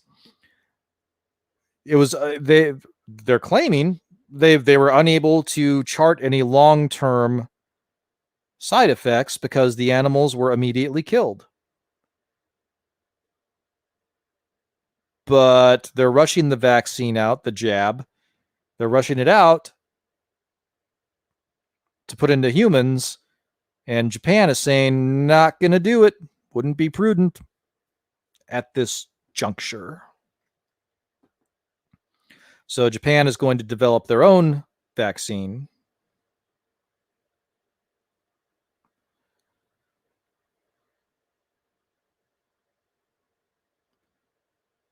Let's see what's happening here.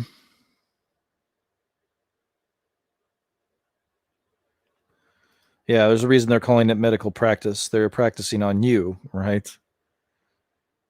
The so-called anti-vaxxers just want to be left alone. This is all bullshit. Yep. I believe we have a First Amendment that allows for freedom of religion, right? Don't want the jab, not consistent with the tenets of your religion? Don't get it. I'm anti-following psychopaths that want to treat human beings like cattle. Yep. Yeah, oh really, long-term unforeseen chronic side effects. Who'd have thought it? Who'd have thunk it? Yeah, Japanese are quite intelligent. Yeah, they gave us some of the best video games ever.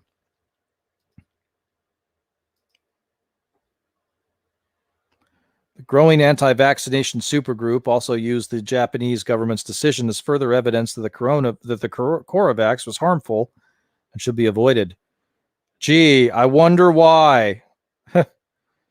In September and early October, the group continually posted video clips of Japanese news conferences and translations of Japanese reports on Coravax to their social media channels.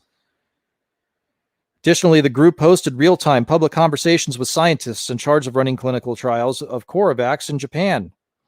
Clips from the conversations were subsequently shared through an aggressive IAT campaign in which anti-vaccine proponents streamed the clips on jackets, bugs, and other IAT devices for all of them to see.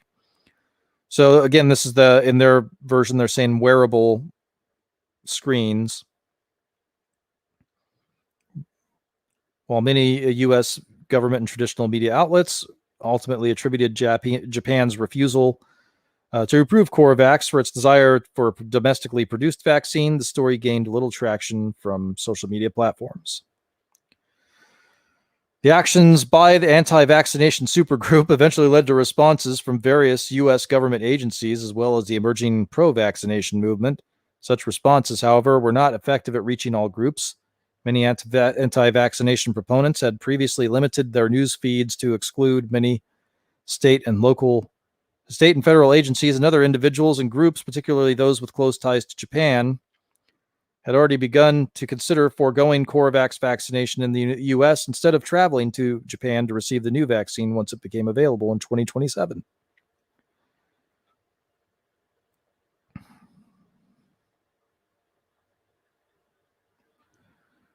So, yeah, this is fascinating stuff here.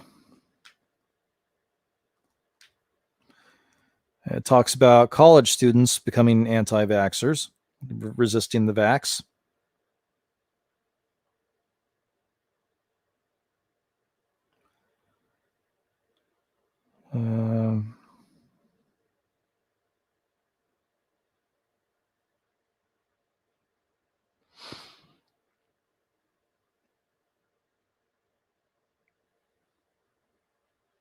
Okay, so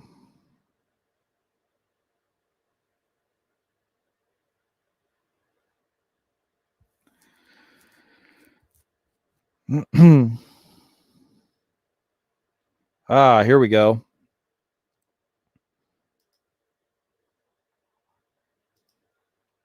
Hail Shellback, welcome, my friend. Yes, they do.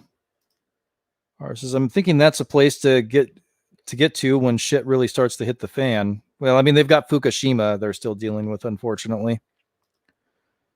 Dot Connector says, under Maritime Admiralty law, government uses parens pari to justify their authoritarian control measures. The more we accept their benefits, the more they can act as our guardians.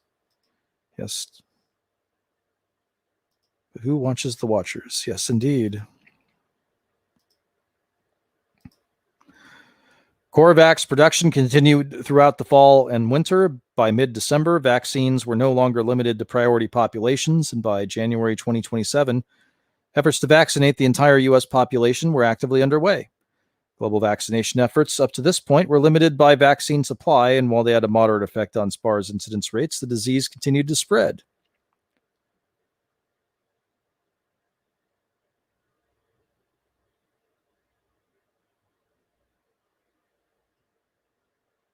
Demographically, vaccination rates across the U.S. were mixed. Rates were high among Filipino Americans, healthcare workers, families with young children, and individuals who identified themselves as Republicans. Rates were considerably lower among African Americans, Muslims, college students, and pocketed communities like San Francisco and Boston, where anti-vaccine sentiment was particularly high. To reach members of these groups, which, with the exception of pocketed communities, were largely spread throughout the country, the U.S. government added a new aggressive advertising campaign to its pro-vaccination efforts. This campaign provided targeted internet advertisements to individuals as they conducted web searches or visited anti-vaccination websites. If someone's, let me say again, this campaign provided targeted internet advertisements to individuals who conducted web searches or visited anti-vaccination websites. If someone searched Google for CoronaVax side effects, for example, the sidebar advertisement appeared on the results page explaining the benefits of the vaccine. Likewise, if someone wished to view the cow severe vomiting video on YouTube, they would first have to either watch a montage of pictures illustrating the effects of SPARS or a clip of Paul Farmer's explanation of the CoronaVax's benefits. Ooh, has anybody seen anything like this? Has it been applied to other things? I seem to recall an event that happened on November 3rd of 2020. That you had to view a fact check for.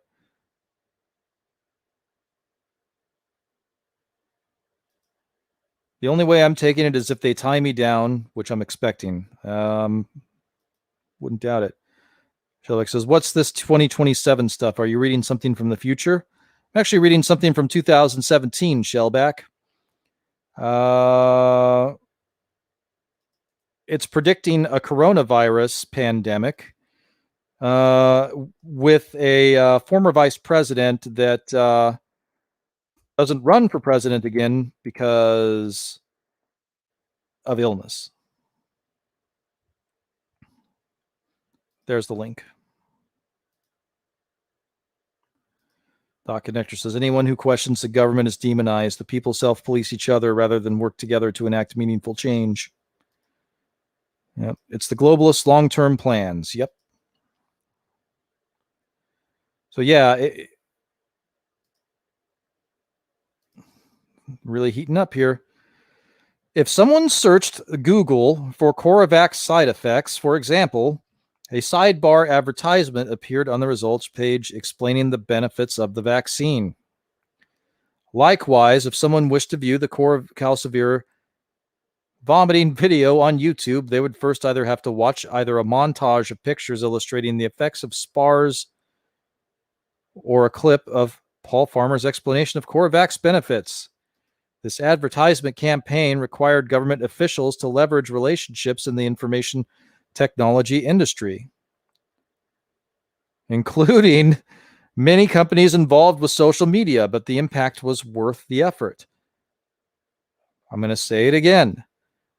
This campaign required government officials to leverage relationships in the information technology industry, including many companies involved with social media. Vaccination rates continued increasing across all targeted demographics, except the most recalcitrant anti-vaccine activists. Recalcitrant, nice $50 word there. You could call, say stubborn. A new challenge soon emerged, however. Antibiotic shortages. Huh? I don't get it. In late 2026, at the height of the cold and flu season, bacterial pneumonia cases were on the rise across the country.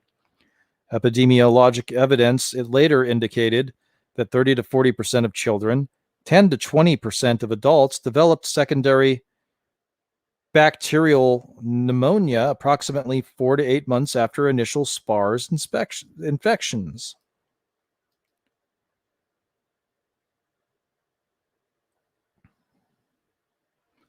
And it talks about how they deployed expired antibiotics and had to run a campaign on that.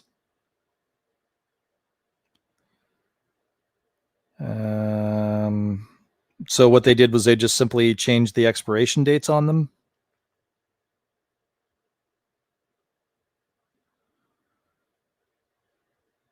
It talks about okay. So it talks about an anti-vaxxer here. In January 2027, Alyssa Karpowitz, one of the most outspoken anti-Calcivir and anti-Coravax activists and a leader in the natural medicine movement, had an experience that changed her stance on the use of expired antibiotics. Her youngest son, Lennon, contracted a mild case of SPARS and experienced a few complications. But several months later, he developed a severe case of post-SPARS bacterial pneumonia. Alyssa attempted to treat Lennon with a variety of natural medicines, but his continuation deteriorated. Desperate, she took him to her local emergency department, where he was administered a dose of intravenous antibiotics deployed to the hospital from the SNS. As Alyssa later described, the effect was almost instantaneous. Within a day, I have my beautiful baby boy back. As a result of this experience, Alyssa used all of her connections in the natural medicine and anti-vaccine circles to share her story and her newfound belief in the safety and effectiveness of expired antibiotics. While her message about antibiotics being expired was erroneous, her outreach proved to be extremely effective. While many people who participated in these groups were no longer listening to official or even unofficial communications about the safety and effectiveness of the recommended pharmaceuticals, they were willing to listen to Alyssa. And as a result, the opposition to the expired antibiotics in the groups to which Alyssa belonged began to dissipate.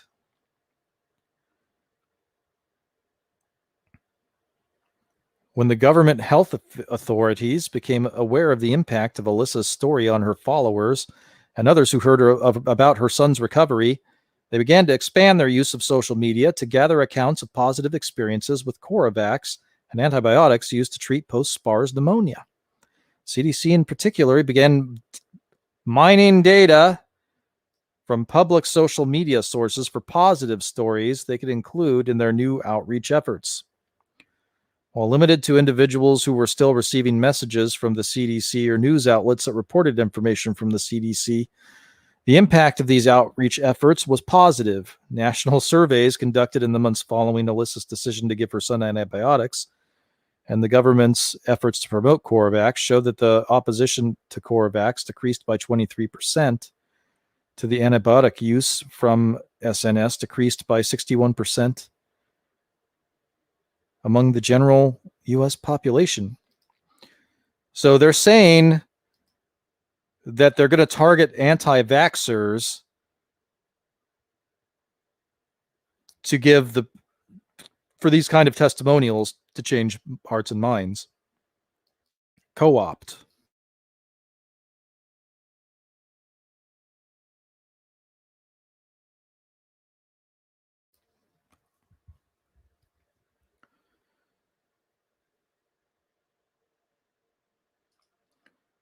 When I order my ivermectin and hydroxychloroquine, I had to sit through those propaganda videos. Yep. Antibiotic shortages, a good thing. Yeah, it was bad. Well, I bet it was bad comedy.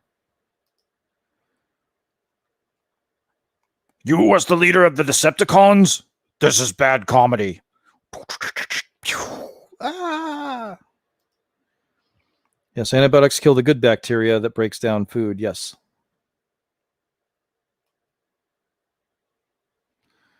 Paradise says, gee, I'm surprised they had a cure for post-bug infection. Well, I'm not even entirely sure that when they're saying antibiotic, they mean antibiotic. They could still be meaning vaccine in the actual propaganda here. The government anti-health authorities is more accurate. Yep. Thought Connector says, I drink homemade kombucha to repopulate the gut bacteria. R says, I drink pickle juice. Yeah, me too. I love that stuff. I drink it a lot, actually.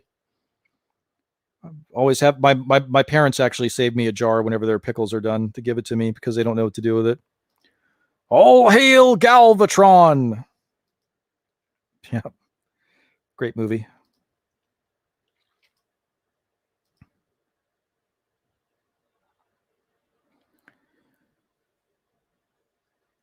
Recovery. Oh, here we go. Vaccine injury. In contrast to Alyssa Karpowitz's story, not all changes in opinion were in favor of public health messaging. As time passed, more and more people across the United States were vaccinated. Claims of adverse side effects began to emerge. Several patients claimed that their children were experiencing neurological symptoms similar to those seen among the livestock exposed to the GMI vaccine. Imagine that. Continuing, by May 2027, the parental anxiety around this claim had intensified to the point of lawsuits.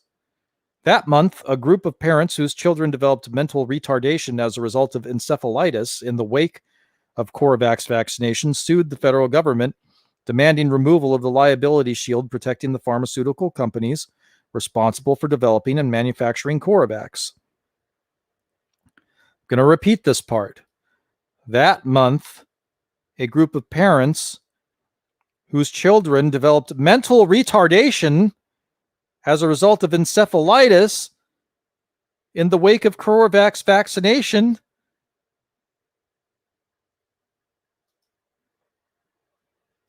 very important. They've already talked about in this paper that there are animals that had that experienced something similar to the coronavirus, hooved animals. They concocted a vaccine. The vaccine caused horrible side effects in some of them. Some of them died. Some of them experienced brain damage. And the rest of them that didn't die and swollen joints. And the animals that didn't die also after receiving the jab were all cold. So no one could determine if there were side effects later down the road from the jab. And now,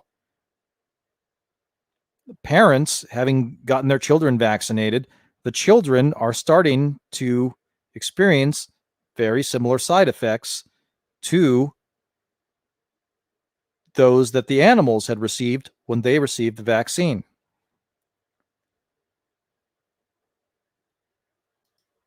Yep. Or says my old man leaves the juice when he's done with the jar. How about that? Yeah. Yep. Yeah, it's weird. Apparently, yeah, with pickle juice. Yeah, my parents find it disgusting, but my grandmother, she used to do the same thing, and very weird. Yep. And Big Pharma has complete immunity from any injuries suffered from the poisonous jabs. That is correct, RR. I seem to remember some people talking about moral hazard. When you don't have consequences, you can do whatever you want, and most people will. The growing plaintiff cohort quickly withdrew their suit upon learning that the National Vaccine Injury Compensation Trust Fund, an emergency appropriation of funds authorized by Congress under the PrEP Act, existed to provide financial reimbursement to those who were adversely affected by the CoroVax vaccine in order to cover healthcare costs and other related expenses. Given the positive reaction to the federal government's response and the fact that the majority of U.S. citizens willing to be vaccinated had already been immunized, the negative publicity surrounding the adverse reactions had little effect on nationwide vaccination rates. Yikes. The focus on adverse side effects, however, resulted in a considerable increase in the number of compensation claims filed. Many grew concerned about the long-term effects that CoroVax could have on their health. Yeah, no kidding. This concern was particularly high among some African American parents who continued to question the government's motives regarding the CoroVax vaccination campaign.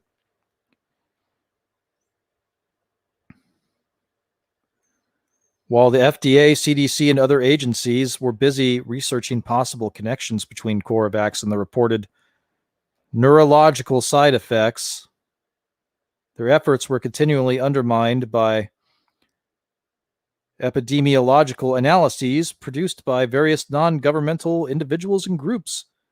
Popular science blogger Epigirl, for example, began posting interactive maps of the incidence of CoroVax side effects on April 2027 to create maps. Epigirl collected anecdotes of adverse CoroVax side effects using Facebook, Twitter, YouTube, and combined them with data downloaded from Health and Human Services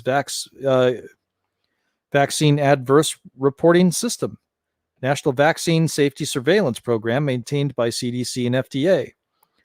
Epigirl also encouraged those among her subscribers who were Apple product users to share the health data with her via Apple's Research Kit and Health Kit applications. Epigirl's maps were consequently shared widely in social media circles, even included in local and national news reports.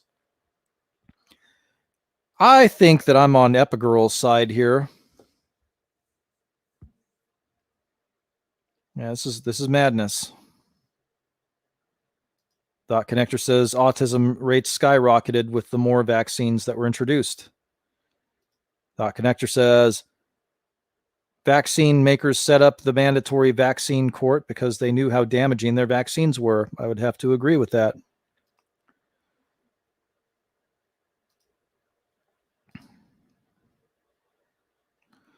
The federal government became concerned about the validity of Epigirl's anecdotal data. Oh, watch out, Epigirl. Be careful. Widespread sharing of patient information via the internet. Epigirl's data showed a significantly higher incident rate of nearly every reported side effect. However, federal officials believe that this was largely due to duplicate entries resulting from compiling data from multiple sources. Additionally, Epigirl's data did not seek to address the cause of the reported side effects, only incidence rate. Publication of similar results from organizations such as Patients Like Me, a group closely associated with the natural medicine movement, further legitimized these independent reports. The government attempted to respond to these claims through formal press releases, but these were neither as visually appealing nor as interactive as Epigirl's maps were, and therefore largely ignored.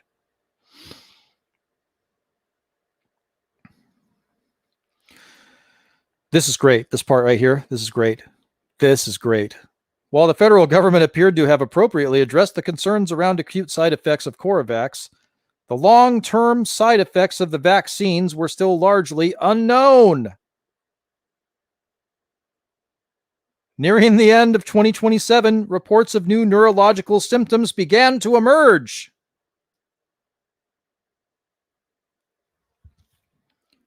After showing no adverse side effects for nearly a year, several vaccine recipients slowly began to experience symptoms such as blurry vision, headaches, and numbness in their extremities.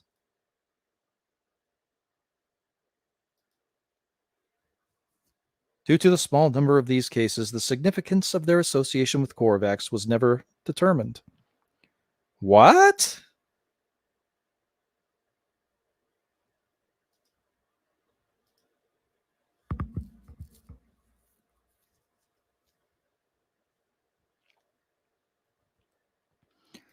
Pay for genocidal homicidal play. Yep. Merchants of Death. Yeah, how about that? So this is all about a lot of CYA and compartmentalization. And you can see the compartmentalization here. They're trying to compartmentalize it. They're using this document stating that it's for one thing, it's really for another thing.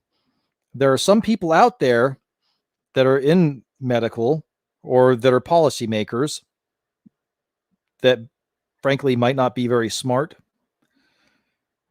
that they get the one piece of the puzzle, but they don't see the entire thing here. And that's how they go along with it. They're really going for low information people here. Unforeseen long-term side effects from a completely untested cocktail. Yep.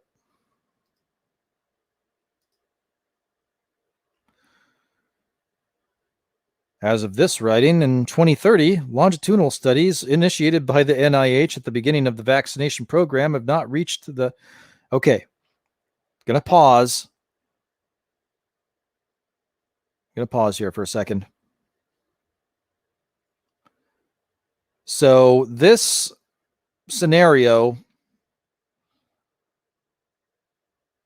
is supposed to take place between 2021 2025 and 2028, right? And so they're doing this like they're writing it from the year 2030. So where we are in this scenario, we're currently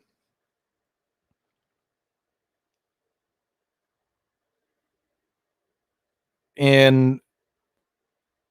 it's like clockwork. We're very close. Things are aligning very closely with the timelines that are being put in this report. Just consider their starting point 2025 to be 2020 or 2019.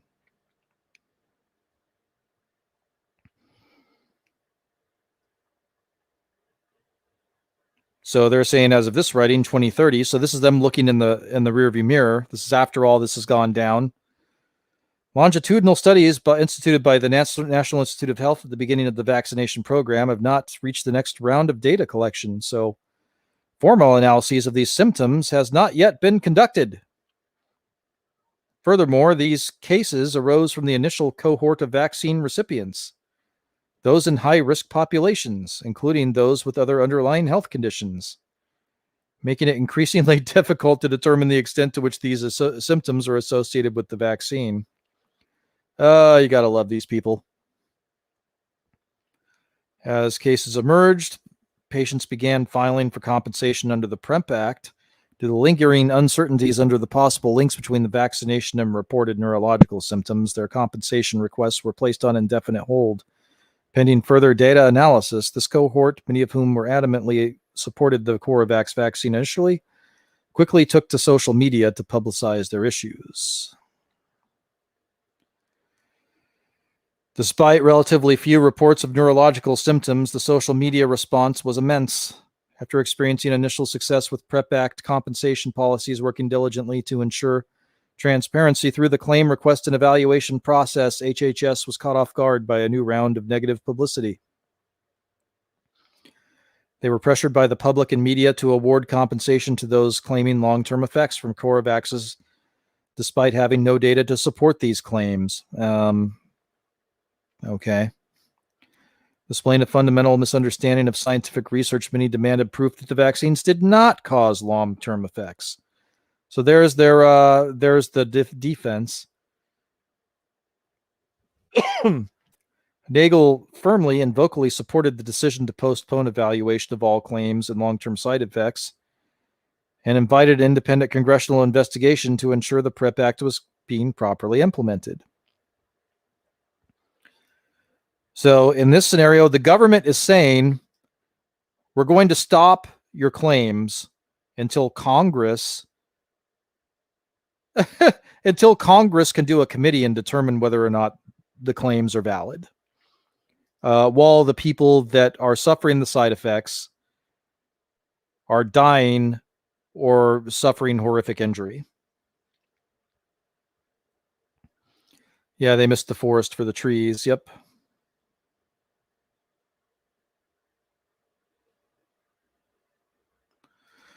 Connector says the major question is, why is it necessary to inject the vaccine into the tissue and bypass the body's filtration system rather than take it orally? Good question.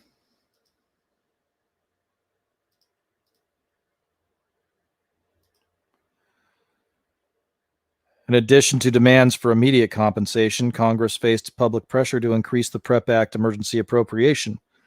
While the initial allocation of funds was sufficient to provide compensation for acute side effects, the prospect of long-term effects and potentially permanent disability gave concerns that additional resources would be necessary in the near future. The prospect of long-term effects and potentially permanent disability.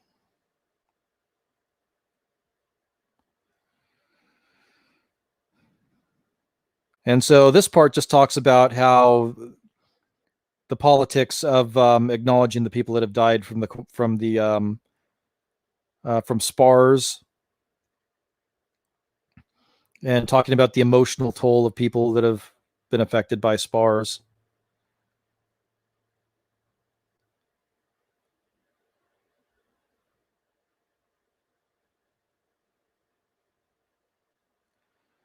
So this is called SPARS Aftermath. Today, nearly 5 years since the St. Paul acute respiratory syndrome coronavirus made its global debut, there remain human cases in 14 countries across Europe, Africa, and Asia. The pandemic officially ended August of 2028. So that would be next year for us. But the virus persists in domesticated animal reservoirs. WHO experts hypothesize that small isolated outbreaks of SPARS were occurring long before the disease emerged on a global scale in 2025, and they anticipate the future outbreaks will continue to emerge unless countries maintain widespread vaccination coverage. There you go. So even after the enemy, in this case, SPARS, the coronavirus, even after the epidemic has ended, the pandemic has ended, they're saying that vaccination is the path and that everyone needs to be vaccinated and that they need to remain vigilant with vaccination.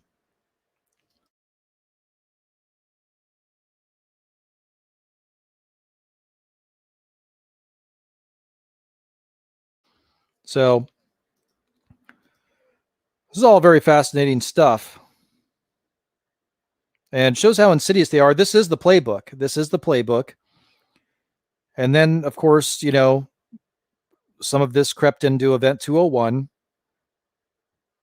Very insidious. Good afternoon, Tina Bojan. Welcome, my friend. Good to see you. I'm glad you're here.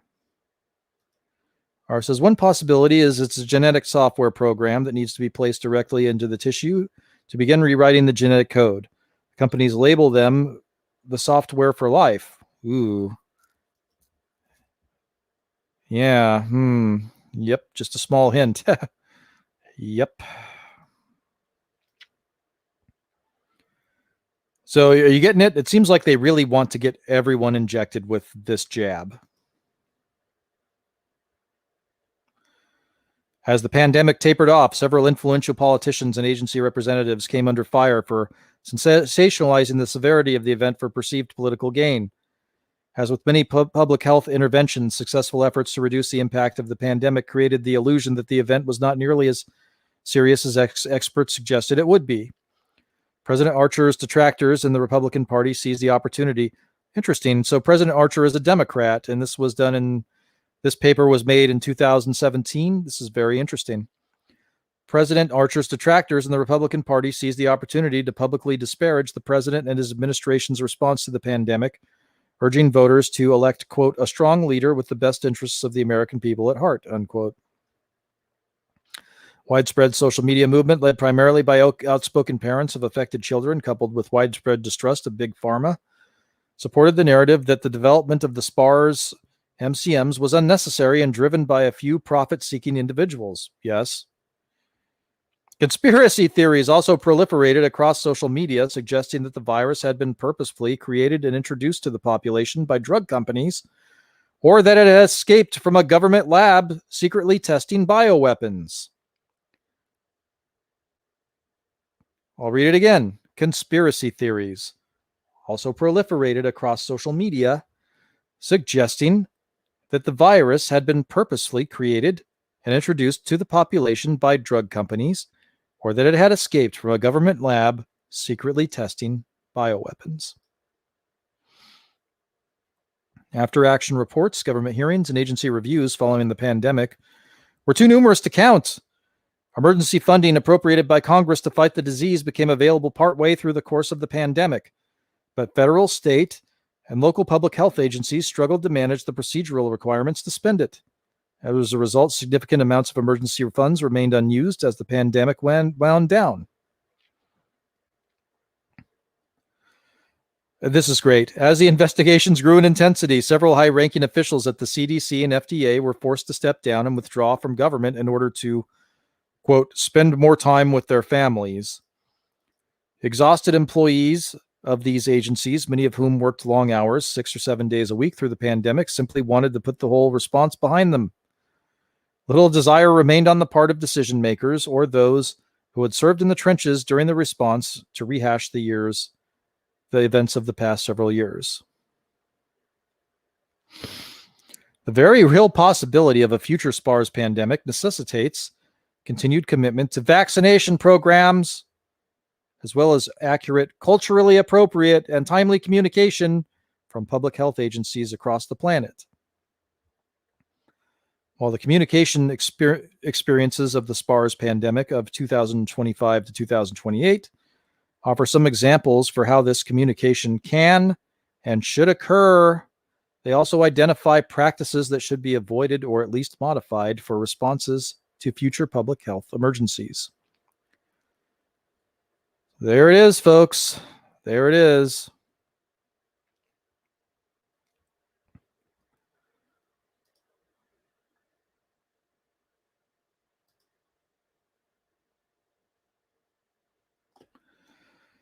So, yeah, I thought it was important to cover this because, it's very much like Event 201. And,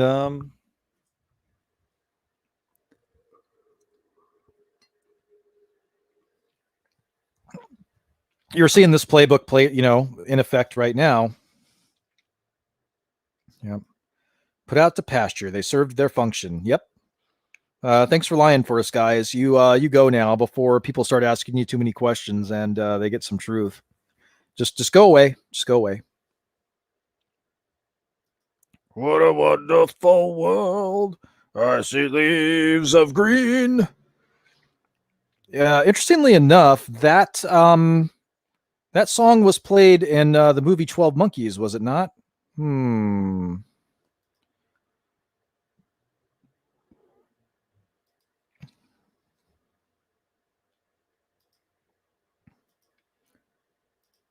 What a wonderful world.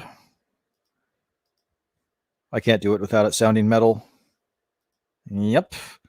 For those of you that haven't seen 12 Monkeys, it's about a deadly virus that is released by a psychopath to depopulate the planet. And so it's a great movie. It's very underrated. That was in 1996. I worked in the movie theater in 1996. 1996 was a really good year for movies.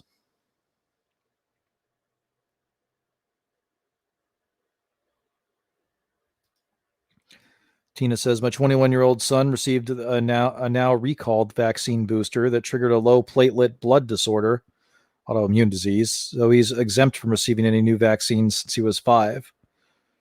Yeah, they're trying to do away with exemptions, though, Tina. That's the problem.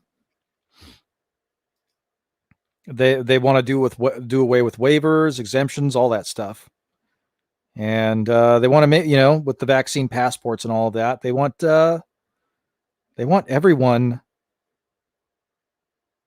to be vaccinated. So yeah, this is all very interesting stuff here. So I'll go ahead and post the SPARS document, the link to the SPARS simulation directly to it.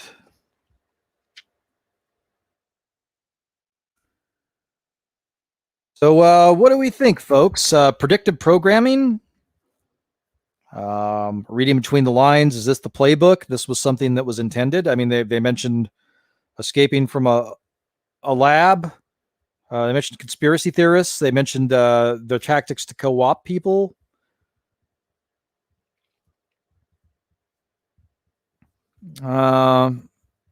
Is it conspiracy or conspiracy? Yeah, they want everyone but themselves jabbed. Yep. Tina says he received a large settlement from the vaccination from theirs court due to the damage, all paid for by taxpayers because you can't sue vaccination manufacturers. Yep. Nara says, I think we're in deep shit. I think we are. Yeah. Conspiracy. Yes, it is. Well, yep. This I thought this was a topic that merited some coverage. So happy to spend some time with my friends here and cover it and go through it. Yeah, conspiracy guy, we need you. I'm working on it. The animations are not coming out the way I want them to, which is frustrating and pissing me off, and that's not good for creativity. Especially when I try to correct it, I make things worse.